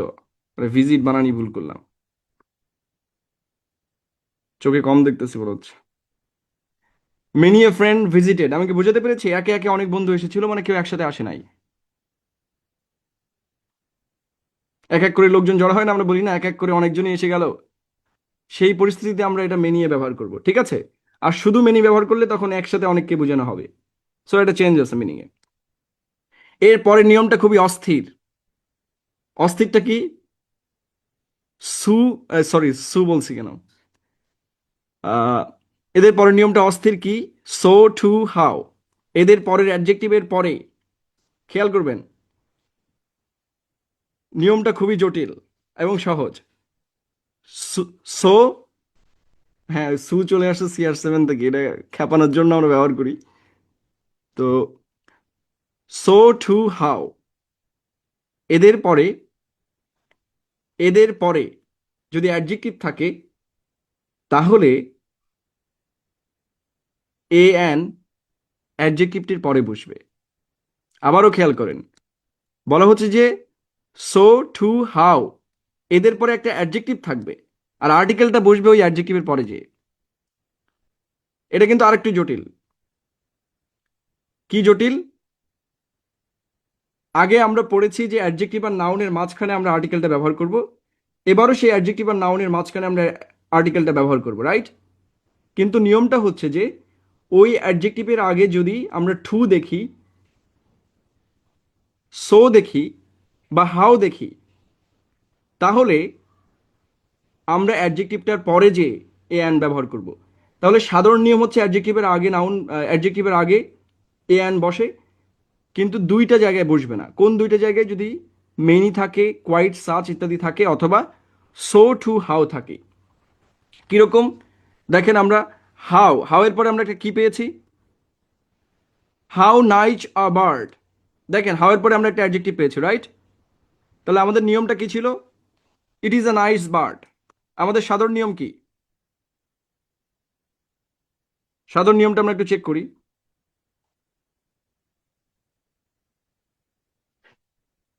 আমাদের মূল নিয়ম কি?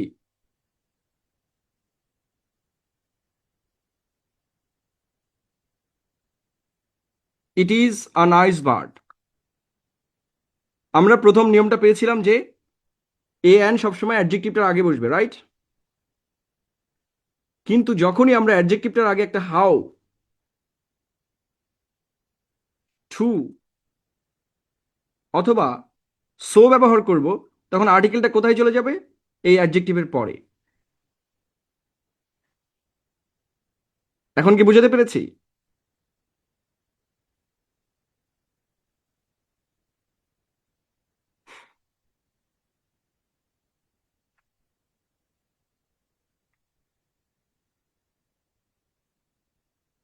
ও হ্যাঁ, এখানে অ্যাজও আছে, ওটা যুক্ত করে দিলাম।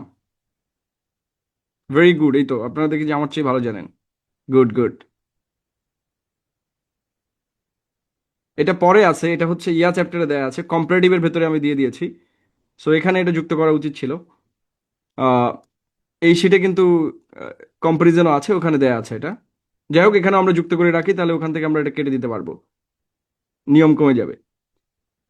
সো যদি অ্যাজও থাকে সেই একই নিয়ম। তাহলে কি হবে, হাউ টু, সো এদের পরে যে অ্যাডজেক্টিভ থাকবে সেই অ্যাডজেক্টিভটার পরে যে আর্টিকেলটা বসবে। কথা ক্লিয়ার না ভেজাল আছে?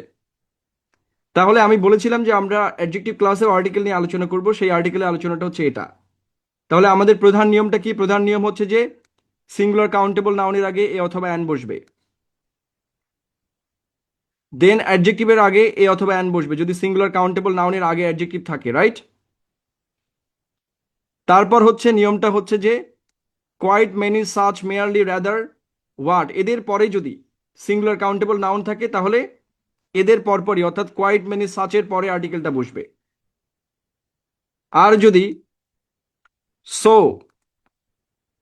টু, হাউ, অ্যাজ থাকে তাহলে এদের পরে যে অ্যাডজেক্টিভ থাকবে সেই অ্যাডজেক্টিভের পরে যে আর্টিকেলটা বসবে, adjective N plus singular countable noun. দেখেন একটা নিয়ম কত নিয়মে চলে গেল। নিয়ম কয়টা? একটাই, কিন্তু সেই সিঙ্গুলার কাউন্টেবল নাউন। আমি বলে দিয়েছিলাম যে আর্টিকেলে মাত্র একটাই নিয়ম সবচেয়ে গুরুত্বপূর্ণ, সেটা হচ্ছে সিঙ্গুলার কাউন্টেবল নাউন বোঝা। তাহলে যত জটিল কোশ্চেন আসুক না কেন এই জায়গা থেকে কোশ্চেনটা আসে মূলত এই দুইটা থেকেই। এবং ইন্টারমিডিয়েটের বই একটা আছে, বিউটি নামে একটা চ্যাপ্টার আছে, ওই চ্যাপ্টারে একটা উদাহরণ ছিল, এবং অ্যাডমিশন টেস্টে ওই প্রশ্নটাই পড়েছে। টিচার একটু চালাক তো এই জন্য। কথা ক্লিয়ার না ভেজাল আছে? তাহলে আমরা দেখছি যে আমরা অ্যাডজেক্টিভের দুইটা অবস্থান পাচ্ছি, একটা হচ্ছে অ্যাট্রিবিউটিভ আর একটা হচ্ছে প্রেডিকেটিভ। অ্যাট্রিবিউটিভ অ্যাডজেক্টিভ কারা? যারা নাউনের পূর্বে বসে। এই অ্যাট্রিবিউটিভ অ্যাডজেক্টিভের নিয়ম অনুসারে আমরা কয়েকটা আর্টিকেলের নিয়ম এখানে দিয়েছি। মূলত আর্টিকেল অ্যাট্রিবিউটিভ অ্যাডজেক্টিভের আগে বসে, প্রেডিকেটিভ অ্যাডজেক্টিভের আগে কখনোই আর্টিকেল বসবে না। সো প্রেডিকেটিভ অ্যাডজেক্টিভ কি? যে অ্যাডজেক্টিভগুলো সাধারণত লিঙ্কিং ভার্বের পরে বসে। একটু খেয়াল করি, অ্যাডজেক্টিভ যখন লিঙ্কিং ভার্বের পরে বসে, বসে গুণ প্রকাশ করে, তখন তারা প্রেডিকেটিভ অ্যাডজেক্টিভ। যেমন হচ্ছে যে লিঙ্কিং ভার্বগুলো কি কি আমরা জানি, am, is, are, was, were, seem, appear, become, feel, look, sound. এগুলো আমরা কোথায় পেয়েছি বলেন তো? এলিমেন্টস অফ আ সেন্টেন্স এই নামে একটা ক্লাস করিয়েছিলাম, সেখানে পরিচয় করিয়ে দিয়েছি। সো প্রেডিকেটিভ অ্যাডজেক্টিভ হচ্ছে প্রেডিকেট অংশে বসে সাবজেক্টকে মডিফাই করে, প্রেডিকেট অংশে বসে এবং সাবজেক্ট সম্পর্কে তথ্য প্রদান করে। যেমন দ্য বয় ইজ গুড, এই গুডের পরে কোনো নাউন আছে? নাই কিন্তু। তাহলে যে অ্যাডজেক্টিভের পরে কোনো নাউন থাকে না ওই অ্যাডজেক্টিভ হচ্ছে predicative adjective.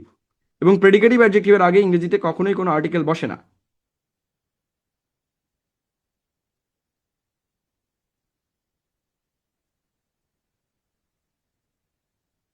The boy is good, the ball is red, কেন টেন্সের ক্লাসে থাকবে কেন? সেন্টেন্সের একটা ক্লাস নিয়েছিলাম যে সেন্টেন্সের কোন অংশে কি বসে, ওখানে তো আমি পড়িয়েছি যে কোন ভার্ব, কোনগুলো লিঙ্কিং ভার্ব, কোনগুলো ট্রানজিটিভ ভার্ব, কোনগুলো ইনট্রানজিটিভ ভার্ব। এত ভালো করে পড়ালাম, সবগুলি খেয়ে ফেলছে। সো লিঙ্কিং ভার্বের পরে আমরা যে অ্যাডজেক্টিভটা ব্যবহার করি সেই অ্যাডজেক্টিভের নাম হচ্ছে প্রেডিকেটিভ অ্যাডজেক্টিভ। এদের আগে কি বসে না? কখনোই কোনো আর্টিকেল বসে না।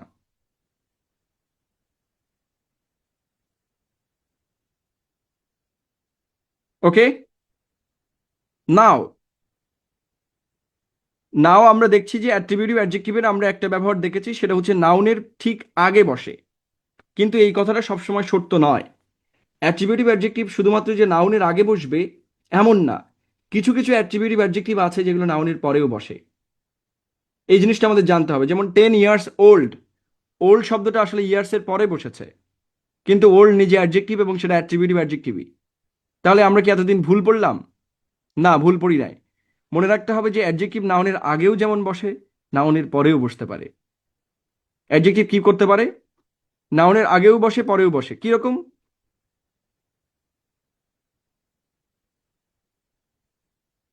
I know the boy who stood fast, একটু খেয়াল করবেন।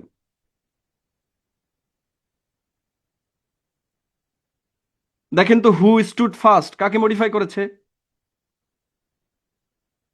আমি বোঝানোর স্বার্থে বলছি যে নাউনের পরে বসে যে অ্যাডজেক্টিভ মডিফাই করতে পারে এটা আমরা বুঝি না।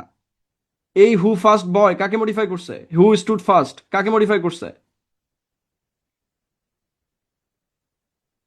দি বয়কে, দি বয় কোন পার্ট অফ স্পিচ? দি বয় তো কোন পার্ট অফ স্পিচ বলেন? দি বয় কোন part of speech? Noun phrase আর কি। পার্ট অফ স্পিচ তো হবে না, কারণ দুইটা শব্দ আছে, রাইট? শুধু বয় বললে নাউন হতো। দি বয় কিন্তু নাউন ফ্রেজ, কারণ দুইটা শব্দ, একের অধিক হলেই ফ্রেজ। তাহলে নাউনকে কে মডিফাই করতে পারে? অ্যাডজেক্টিভ।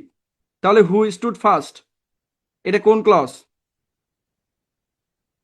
Adjective clause, right? মনে আছে সেসব কথা নাকি? যে অ্যাডজেক্টিভ আর অ্যাডজেক্টিভ ক্লজ এবং অ্যাডজেক্টিভ ফ্রেজ একই জিনিস আসলে। তার মানে কিন্তু অ্যাডজেক্টিভ নাউনের পরে বসেও নাউনকে মডিফাই করতে পারে, রাইট? এটা কি আমি বুঝাতে পারছি কিনা? যে শুধুমাত্র যে আগে বসবে এমন কোনো কথা নেই, নাউনের আগে এবং পরে দুই জায়গায় বসতে পারে। তাহলে আমরা সংজ্ঞাতে কেন লিখে দেই? যাতে আপনাদের মাথাটা নষ্ট না হয়ে যায়। এই জন্য আমরা সবসময় পড়াই যে নাউনের আগে বসে নাউনকে মডিফাই করে। কথাটা আধা সত্য আর কি, মানে নাউনের পরে বসে নাউনকে মডিফাই করতে পারে। এখন আমরা দেখব যে যে সকল অ্যাডজেক্টিভ নাউনের পরে বসে তারা কারা। পোস্ট পজিটিভ মানে কি? পোস্ট মানে কি? পরে। আর প্রি মানে কি? আগে। আপনারা প্রিপেইড সিম ব্যবহার করেন কে কে এখানে? এখানে কে কে প্রিপেইড সিম ব্যবহার করেন? প্রিপেইড মানে কি? আগে টাকা লোড দিতে হয়। আর পোস্টপেইড মানে কি? যেমন আমি নিজে পোস্টপেইড সিম ব্যবহার করি দুইটা। তো মানে আগে ব্যবহার করি, পরে টাকা দেই। এটা লিমিট আছে আর কি। সো পোস্টপেইড মানে হচ্ছে যেটা পরে আর কি। পোস্ট মানে কিন্তু পরে। এটা অনেকে জানে কিনা আমি জানি না, বাট পোস্টপেইড সিমও পাওয়া যায়, আমরা অনেকে ইউজ করি রিমাইন্ডের জন্য আর কি। ঠিক আছে? সো পোস্টপেইড সিমের নিয়ম হচ্ছে যে আমার একটা লিমিট দেওয়া থাকে যে আমি মাসে 500 টাকা ব্যবহার করতে পারবো বা এত। সো সেই লিমিট অনুযায়ী আমি আগে ব্যবহার করি, পরে মাস শেষে ওটা পেমেন্ট করি। এটা অনেকে জানেই না যে পোস্টপেইড বলে একটা সিম আছে, বাট আছে আসলে, এই সিম কিনতেও পাওয়া যায়। সো যারা একটু বেশি ফোন ব্যবহার করে তারা সাধারণত পোস্টপেইড ব্যবহার করে, ঠিক আছে? এটা সবারই আছে। আপনি বাংলালিংকের অফিসে গেলে নিজেও কিনতে পারবেন, এমন না যে আপনাকে অনেক বড়লোক হইতে হবে। সো পোস্টপেইড সিম আছে এবং সেখানে আগে ব্যবহার করে পরে টাকা দেওয়া যায়। এটা খুব, যারা বিজনেসম্যান তারা সাধারণত এটা ব্যবহার করে, যেহেতু তাদের ইমার্জেন্সি প্রচুর, কথা টথা বলা লাগে। হ্যাঁ, এটা কর্পোরেট অফিস থেকে মাঝে মাঝে দেয়, অনেককেই দেয়, সরকার থেকেও দেয়। সরকার যে সিমগুলো দেয় সবই পোস্টপেইড। আপনারা নিজেরাও কিনতে পারবেন, এমন না যে সরকারি হইতে হবে। হোয়াট এভার, এইটার মানে কি আমি বলতে চাচ্ছি যে পরে কোনো কিছু বসা মানে হচ্ছে এটাকে পোস্ট পজিটিভ বলে। আর যদি সামনে বসে তাহলে কি বলে এটাকে? পোস্ট পজিশন, আর একটা প্রে পজিশন, রাইট? আমরা পড়েছি না প্রে পজিশন, যেটা সামনে বসে। হ্যাঁ। তো প্রি মডিফাই আর পোস্ট মডিফাই বলে এটাকে, হ্যাঁ। প্রে মডিফাই মানে কি? সামনে বসে মডিফাই। What ever.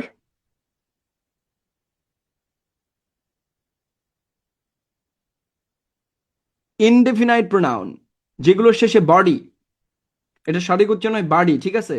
সামবাডি, আমরা উচ্চারণ করি সাম বডি আর কি, উচ্চারণটা সামবাডি আর কি। সো সামন, থিং, সামথিং, সামহোয়ার। তো যে সকল ইনডেফিনাইট প্রোনাউনের শেষে বাডি থাকে, ওয়ান থাকে, থিং থাকে, হোয়ার থাকে, এদের পরে অ্যাডজেক্টিভটা বসে, এদের আগে বসে না।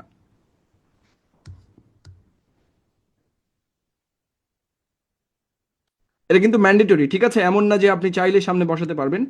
যেমন I want to try something larger, আমরা কিন্তু এটা নিয়মিত ব্যবহার করি। দেখেন, tell me something interesting, tell me interesting something আমরা বলি না। কিন্তু এখানে প্রোনাউন কোনটা? এই সামথিং। অর্থাৎ ইন্টারেস্টিং কিন্তু সামথিং এর আগে বসার কথা। কিন্তু এই যে যেহেতু সামথিং এর শেষে থিং আছে, আমরা বলেছি যদি কোনো কোনো প্রোনাউনের শেষে থিং থাকে তাহলে অ্যাডজেক্টিভটা পরে বসবে। তাহলে টেল মি সামথিং ইন্টারেস্টিং, এই ইন্টারেস্টিং কি? অ্যাডজেক্টিভ। মডিফাই করেছে কাকে? সামথিংকে। যেভাবে আমরা এই ওপরে দেখলাম, হু স্টুড ফার্স্ট মডিফাই করেছে দি বয়কে। অর্থাৎ অ্যাডজেক্টিভ কিন্তু নাউনের পরেও বসতে পারে, নাউন বা প্রোনাউনের পরেও বসতে পারে।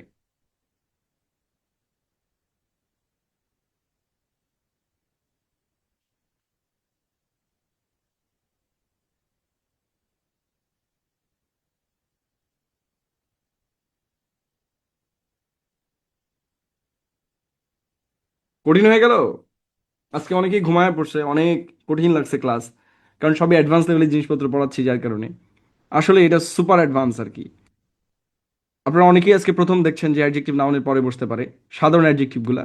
ফ্রেজ ক্লজ দেখছেনই, কিন্তু এটা ফার্স্ট হইতে পারে।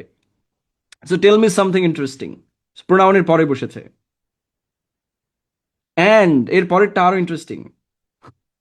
কোনো অ্যাডজেক্টিভের শেষে যদি এইবল বা আইবল থাকে, এরা নাউনের পরে বসে সাধারণত। দেখেন কিরকম, ইট is the only time available. Available দেখেন এখানে নাউন কোনটা, আমরা এটা কিন্তু ব্যবহার করি।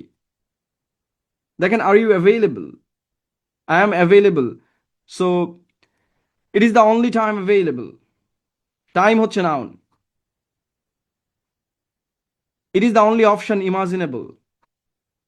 দেখেন পরে বসে, এটা কিন্তু খুব ইন্টারেস্টিং। এবং আমরা অনেক বেশি এটা ব্যবহার করে থাকি, কিন্তু আমরা খোঁজ রাখি না।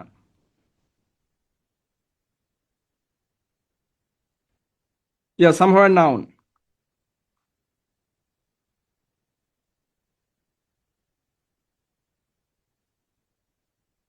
কিন্তু এখানে অ্যাডজেক্টিভ হিসেবে ব্যবহৃত হয়েছে, ঠিক আছে। সামার মূলত কম্পাউন্ড নাউন, কিন্তু অ্যাডজেক্টিভ হিসেবে ব্যবহৃত হতে পারে। আমরা জানি গোয়ের পরে ডিরেক্ট সামার বসেছে, যেমন হোম। হোম যেমন অ্যাডভার্বও হতে পারে, নাউন হতে পারে, এখানে আমরা অ্যাডভার্ব হিসেবে ব্যবহার করেছি। কিন্তু যদি আমরা গো না ব্যবহার করে কোনো স্ট্যাটিক ভার্ব ব্যবহার করতাম, যে আমি কোথাও আছি, তাহলে কি লিখতাম? I am at somewhere. তো সেক্ষেত্রে নাউন হিসেবে ব্যবহৃত হতো। ওকে, দেন অ্যাডভার্ব কখনো কখনো অ্যাডজেক্টিভের মতো কাজ করে। যদি অ্যাডভার্ব নাউনকে মডিফাই করে, তাহলে আমরা এটাকে বলি অ্যাডজেক্টিভ, ঠিক আছে। এটা খুব গুরুত্বপূর্ণ, এবং এটাও নতুন দেখছেন এমন। অ্যাডভার্ব মাঝে মধ্যে নাউনের মতো কাজ করতে পারে যদি অ্যাডভার্ব কোনো নাউনকে মডিফাই করে, ঠিক আছে। The man behind is my teacher. এখানে বইয়ের পৃষ্ঠার সঙ্গে কমানো যায় না মানে বুঝলাম না, তাহলে তো বই হলো না।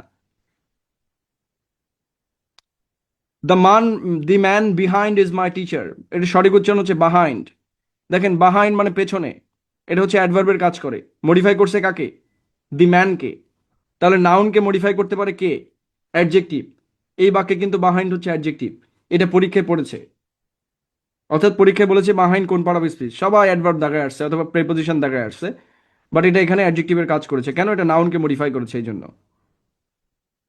অ্যাডভার্ব যখন অ্যাডজেক্টিভের মতো কাজ করে, তখন সে নাউনের পরে বসে নাউনকে মডিফাই করে। যেমন the authorities here are very strict. দেখেন হেয়ার মানে এখানে, কিন্তু এই হেয়ার কাকে মডিফাই করেছে? খেয়াল করবেন, কে কাকে মডিফাই করছে এটার উপর ডিপেন্ড করে কে কোন part of speech. The authorities here, here কাকে মডিফাই করছে? অথরিটিসকে। অথরিটিস কোন পার্ট অফ স্পিচ?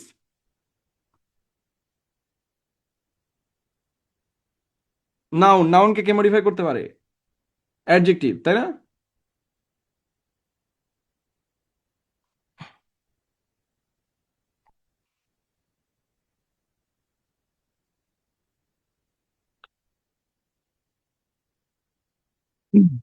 বাকিগুলো আপনারা পড়বেন, এখানে দেখেন আমার তো অ্যাডভান্স বই, এই জন্য কবিতায় কিভাবে অ্যাডজেক্টিভ ব্যবহৃত হয় সেগুলো দেওয়া হয়েছে। হ্যাঁ, এগুলো পড়লে বেশ মজা লাগবে। সো জাস্ট ইনফরমেশনের জন্য আমি দিয়ে রেখেছি। কিন্তু সবকিছু জানতে হবে এমন কোনো কথা নেই, কিন্তু জানলে ভালো লাগবে আর কি। দেখবেন অনেক অনেক নতুন নতুন জিনিসপত্র দেওয়া আছে। দেন আমাদের লাস্ট ব্যাপার, একাধিক অ্যাডজেক্টিভ যদি একসাথে ব্যবহৃত হয় তাহলে একটা সূত্র মেনে চলে। সেই সূত্রের নাম হচ্ছে ওসাস কম্প। কি বলেছি? অ্যান্ড মোস্ট ইন্টারেস্টিংলি এটা আমি রেড করছি, কারণ এখান থেকে পরীক্ষায় 3-4বার প্রশ্ন এসেছে। অর্থাৎ এটা ম্যান্ডেটরি ফর ইউ। অ্যাডজেক্টিভ থেকে যদি সহজ প্রশ্ন বা কঠিন প্রশ্ন পড়ে, তাহলে এটাই পড়ে। যদি একটা কিছু পড়ে যান অ্যাডজেক্টিভ থেকে, তাহলে এটাই পড়ে যাবেন। এইটা আর একটা জিনিস পড়ে যাবেন, কি? সেটা হচ্ছে অ্যাট্রিবিউটিভ অ্যাডজেক্টিভ। আমি বললামই, কারণ আর্টিকেল থেকে কোশ্চেন করলে কেউ যদি পেঁচাইতে চায়, আপনাকে এখানেই পেঁচাবে। এবং আমি নিজে যখন ইন্টারমিডিয়েটে পড়তাম, তখন আমার কাছে এটা খুব কনফিউজিং মনে হতো। এই দুইটা নিয়ম আর কি, যেটা এখন বুঝালাম, আর্টিকেলের ব্যতিক্রম নিয়ম। আমি নিজেই মাস্টারি করার সময় মাঝে মাঝে ভুলে যাইতাম যে এটা কি হবে কোনটা। তার আপনাদের কি বলবো?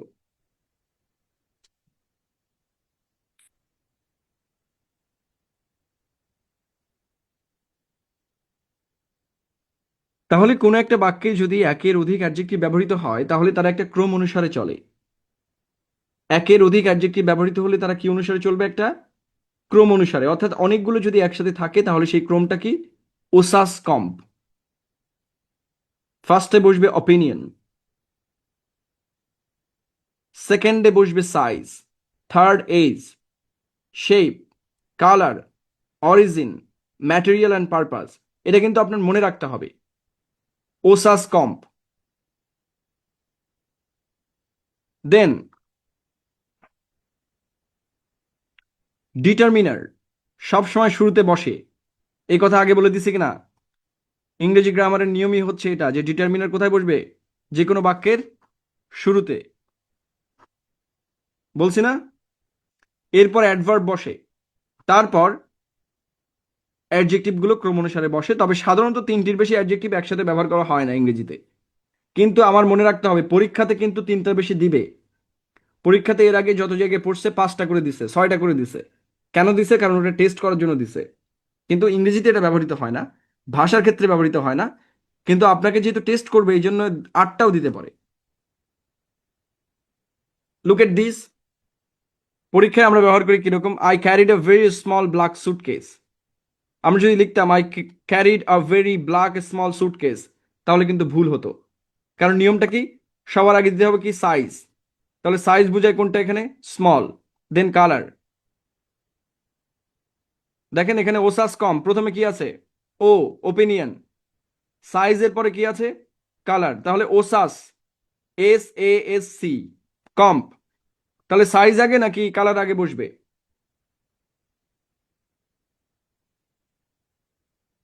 অবশ্যই আমরা এখানে সাইজ আগে পেয়েছি, রাইট? তাহলে কিন্তু সাইজ আগে বসবে। এই জন্য আমরা a very black small suitcase লেখা যাবে না, a very small black suitcase লিখতে হবে। Then they have some old friends paintings. দেখেন এখানে আমরা দেখবো যে দুইটা আছে, একটা হচ্ছে ওল্ড আর একটা হচ্ছে ফ্রেন্ডস। ফ্রেন্ডস হচ্ছে অরিজিন, রাইট? কোথা থেকে তৈরি হয়েছে?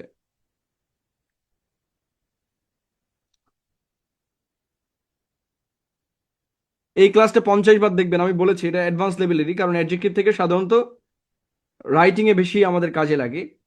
অ্যাডজেক্টিভে আপনাদের দুই জায়গায় প্রশ্ন করবে, মানে বেসিক লেভেলের এক্সামগুলো, সেটা হচ্ছে বলে দিয়েছি। আর্টিকেল থেকে করবে, অ্যাট্রিবিউটিভ অংশ থেকে, আর একটা হচ্ছে এইখান থেকে করবে। আর বাকি এত সময় যা যা পড়াইছি এগুলো হচ্ছে যে যারা ইংরেজিতে প্রো ম্যাক্স হইতে চান আর কি, তাদের জন্য। এগুলো না বুঝলেও আমাদের কোনো ক্ষতি হবে না, ঠিক আছে?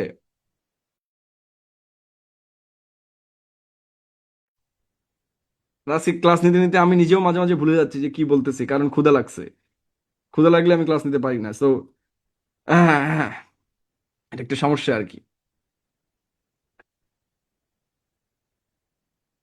কোথাও যদি দেখেন যে আমি ভুল কোনো শব্দ প্রনাউন্স করছি, বুঝবেন যে আমি ক্ষুধা লাগছে, এখন খাইতে দিতে হবে। So, অবশ্যই আপনাদের বাড়িতে যাচ্ছি না, তো খাওয়াবেন কি করে?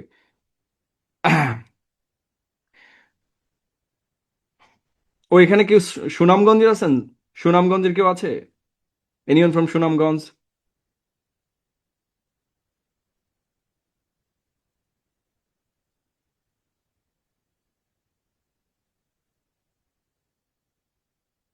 ওকে। তো খাবার তো আছে ভাই, খাবার তো আছে, কিন্তু সমস্যাটা তো ক্লাস চলছে, এখন খাবো কি করে?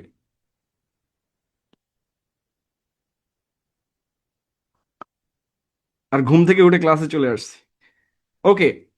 She was wearing a new red silk dress. আচ্ছা, আমরা এটা নিয়ে বলছিলাম ওল্ড ফ্রেন্ডস। তো আমরা আগে দেখছি, দেখেন বয়স এবং অরিজিন কোনটা আগে আছে? বয়স আগে নাকি অরিজিন আগে?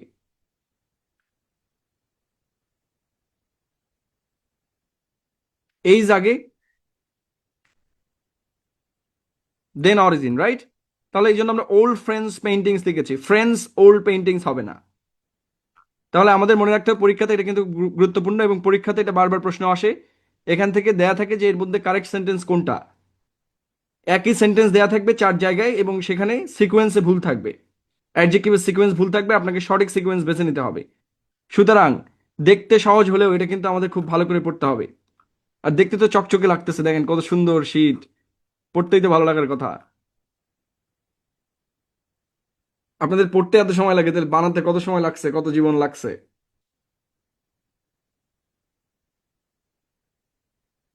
নেন, দ্যাটস অল ফর টুডে। আজকে আরো অনেক কঠিন বিষয় আছে যেগুলো আমি জাস্ট শিটে দিয়ে দিলাম, আপনাদের পড়তে হবে। জাস্ট পড়ে আসবেন, এগুলো আমাদের না পড়লেও চলবে। দেন এখানে অ্যাডভার্বের টপিক দেওয়া আছে, আগামীকালকে ক্লাস হবে মানে আগামী দিনে ক্লাস অ্যাডভার্বের উপরে। সো আগামী দিনের শিট কিন্তু এখানে দেয়া আছে। আগামী দিনে ক্লাস হবে অ্যাডভার্ব, তারপরে ক্লাস হবে, ওই ক্লাসে আমরা একবারে ইয়ার অংশটাও করব, সেটা হচ্ছে ডিগ্রি আর কি।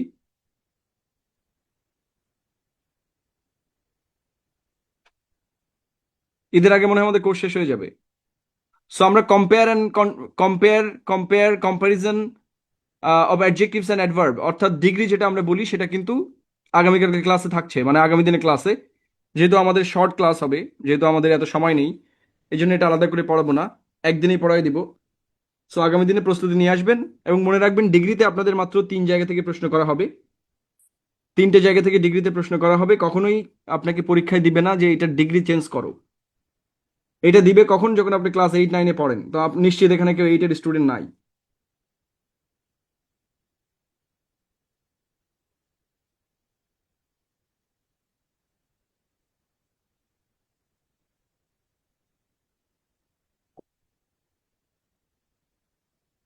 বুঝি নাই, কোয়ালিফাই মডিফাই এই ক্ষেত্রে, ভাষা প্রয়োগের ক্ষেত্রে অ্যাডজেক্টিভ অ্যাডভার্বের ক্ষেত্র কোনটা কিছুই বুঝি নাই, প্রশ্নই বুঝি নাই। দুইটাই মডিফায়ার তো।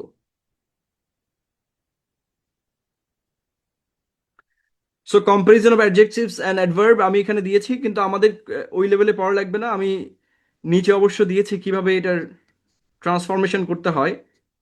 কিন্তু আমাদের প্রশ্নটা আসবে এখান থেকে 2 জায়গাতে, একটা হচ্ছে ইলজিক্যাল কম্পারিজন, জবে যে প্রশ্নটা আসে সেটা এখান থেকে ম্যান্ডেটরি, মানে যদি একটা প্রশ্ন আসে তাহলে এখান থেকে আসবে একদম 100%। মানে এই একটা নিয়ম পড়লেও আমাদের হয় মাঝে মধ্যে। আরেকটা নিয়ম আছে ল্যাটিন অ্যাডজেক্টিভের, আপনারা এটা পড়ে আসবেন, আমি কেন দাগাই দিচ্ছি আগামী দিনে পড়ে আসার জন্য। সেটা হচ্ছে ল্যাটিন অ্যাডজেক্টিভগুলোর পরে আমরা দ্যান ব্যবহার করি না, টু ব্যবহার করি, সাধারণত ওইখান থেকে আমাদের প্রশ্নটা আসে।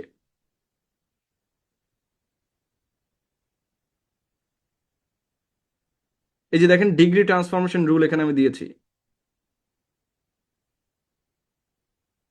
ওকে, গুড নাইট। শীটটা আমি দিয়ে দিচ্ছি, আপনারা পড়ে আসবেন।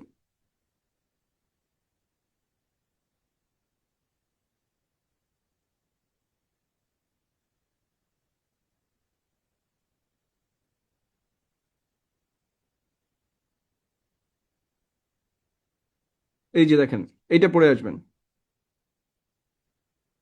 রেড করে দিয়েছি। ল্যাটিন কম্পারেটিভ, যেখানে টু ব্যবহৃত হয়, দ্যান ব্যবহৃত হয় না। এটা থেকে প্রশ্ন আসে পরীক্ষাতে।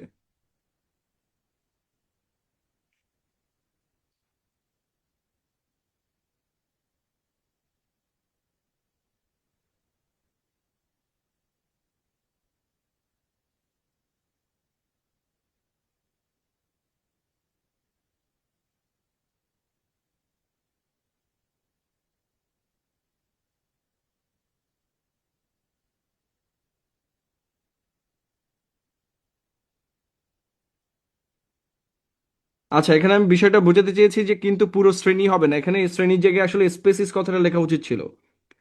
তো পিপল কোনো স্পেসিস না, মানে কোনো একটা গোষ্ঠীর সবাইকে যদি বোঝায়, গোষ্ঠী এবং স্পেসিস এক জিনিস নাকি?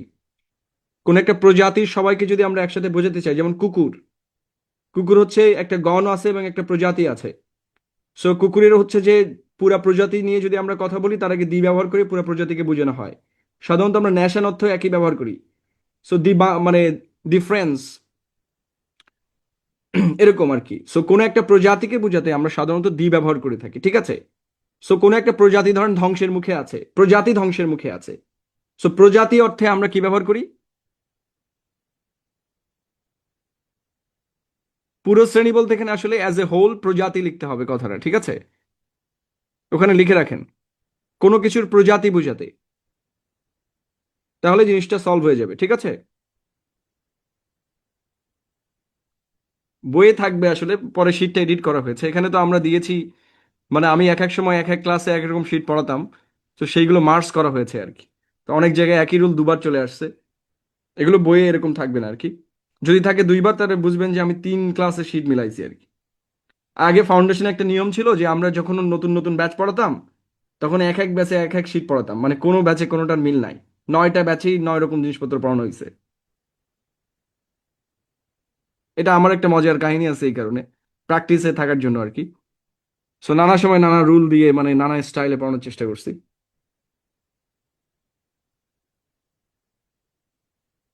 এই বই আমার বই ভাই, রাখি বলে যে বইয়ের পেজ দিয়ে কি, এটা আমাদের শিট।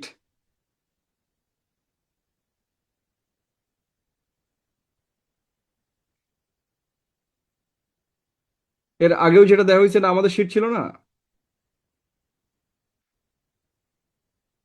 এটা তো আমাদের শিটেই আছে।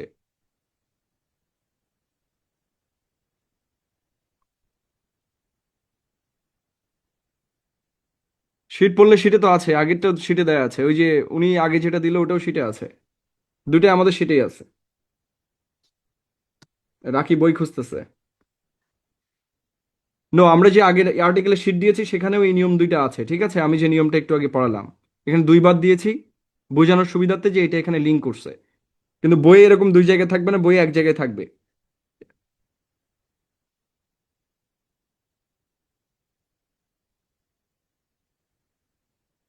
আমি কি বুঝাতে পেরেছি নাকি?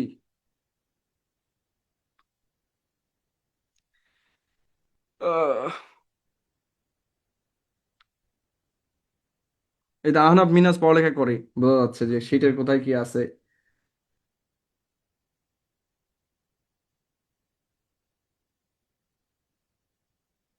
আপনাদের উদ্দেশ্যে এখন বলি, আপনারা আজকে ঘুমান, আজকে মাথা নষ্ট হয়ে যাওয়ার কথা।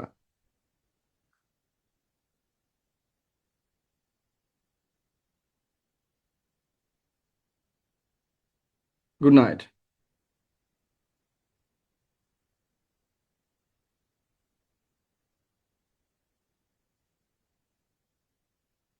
এটাকে ইনভার্সন বলে ভাইয়া, এটা অ্যাডভার্বের ক্লাসে আছে।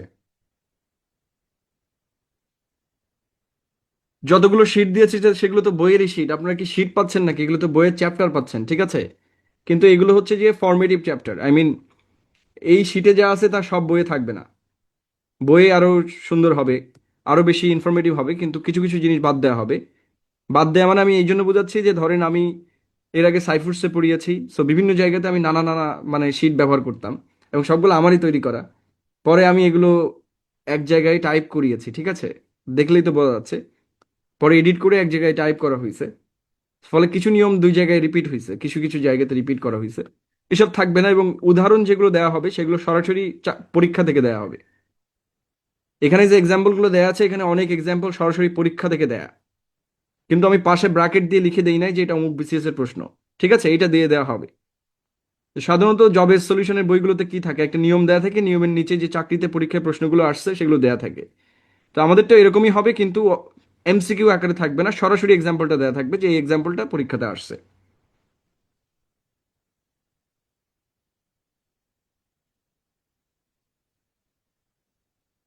যদি সম্ভব হয় শিটগুলো কুরিয়ারে দিবেন, মানে কি উ আর ইউ ভাই, কেডা এটা? আপনার বাড়ির ঠিকানা দেন, আপনার বাড়ি যেয়ে দিয়ে আসবো না।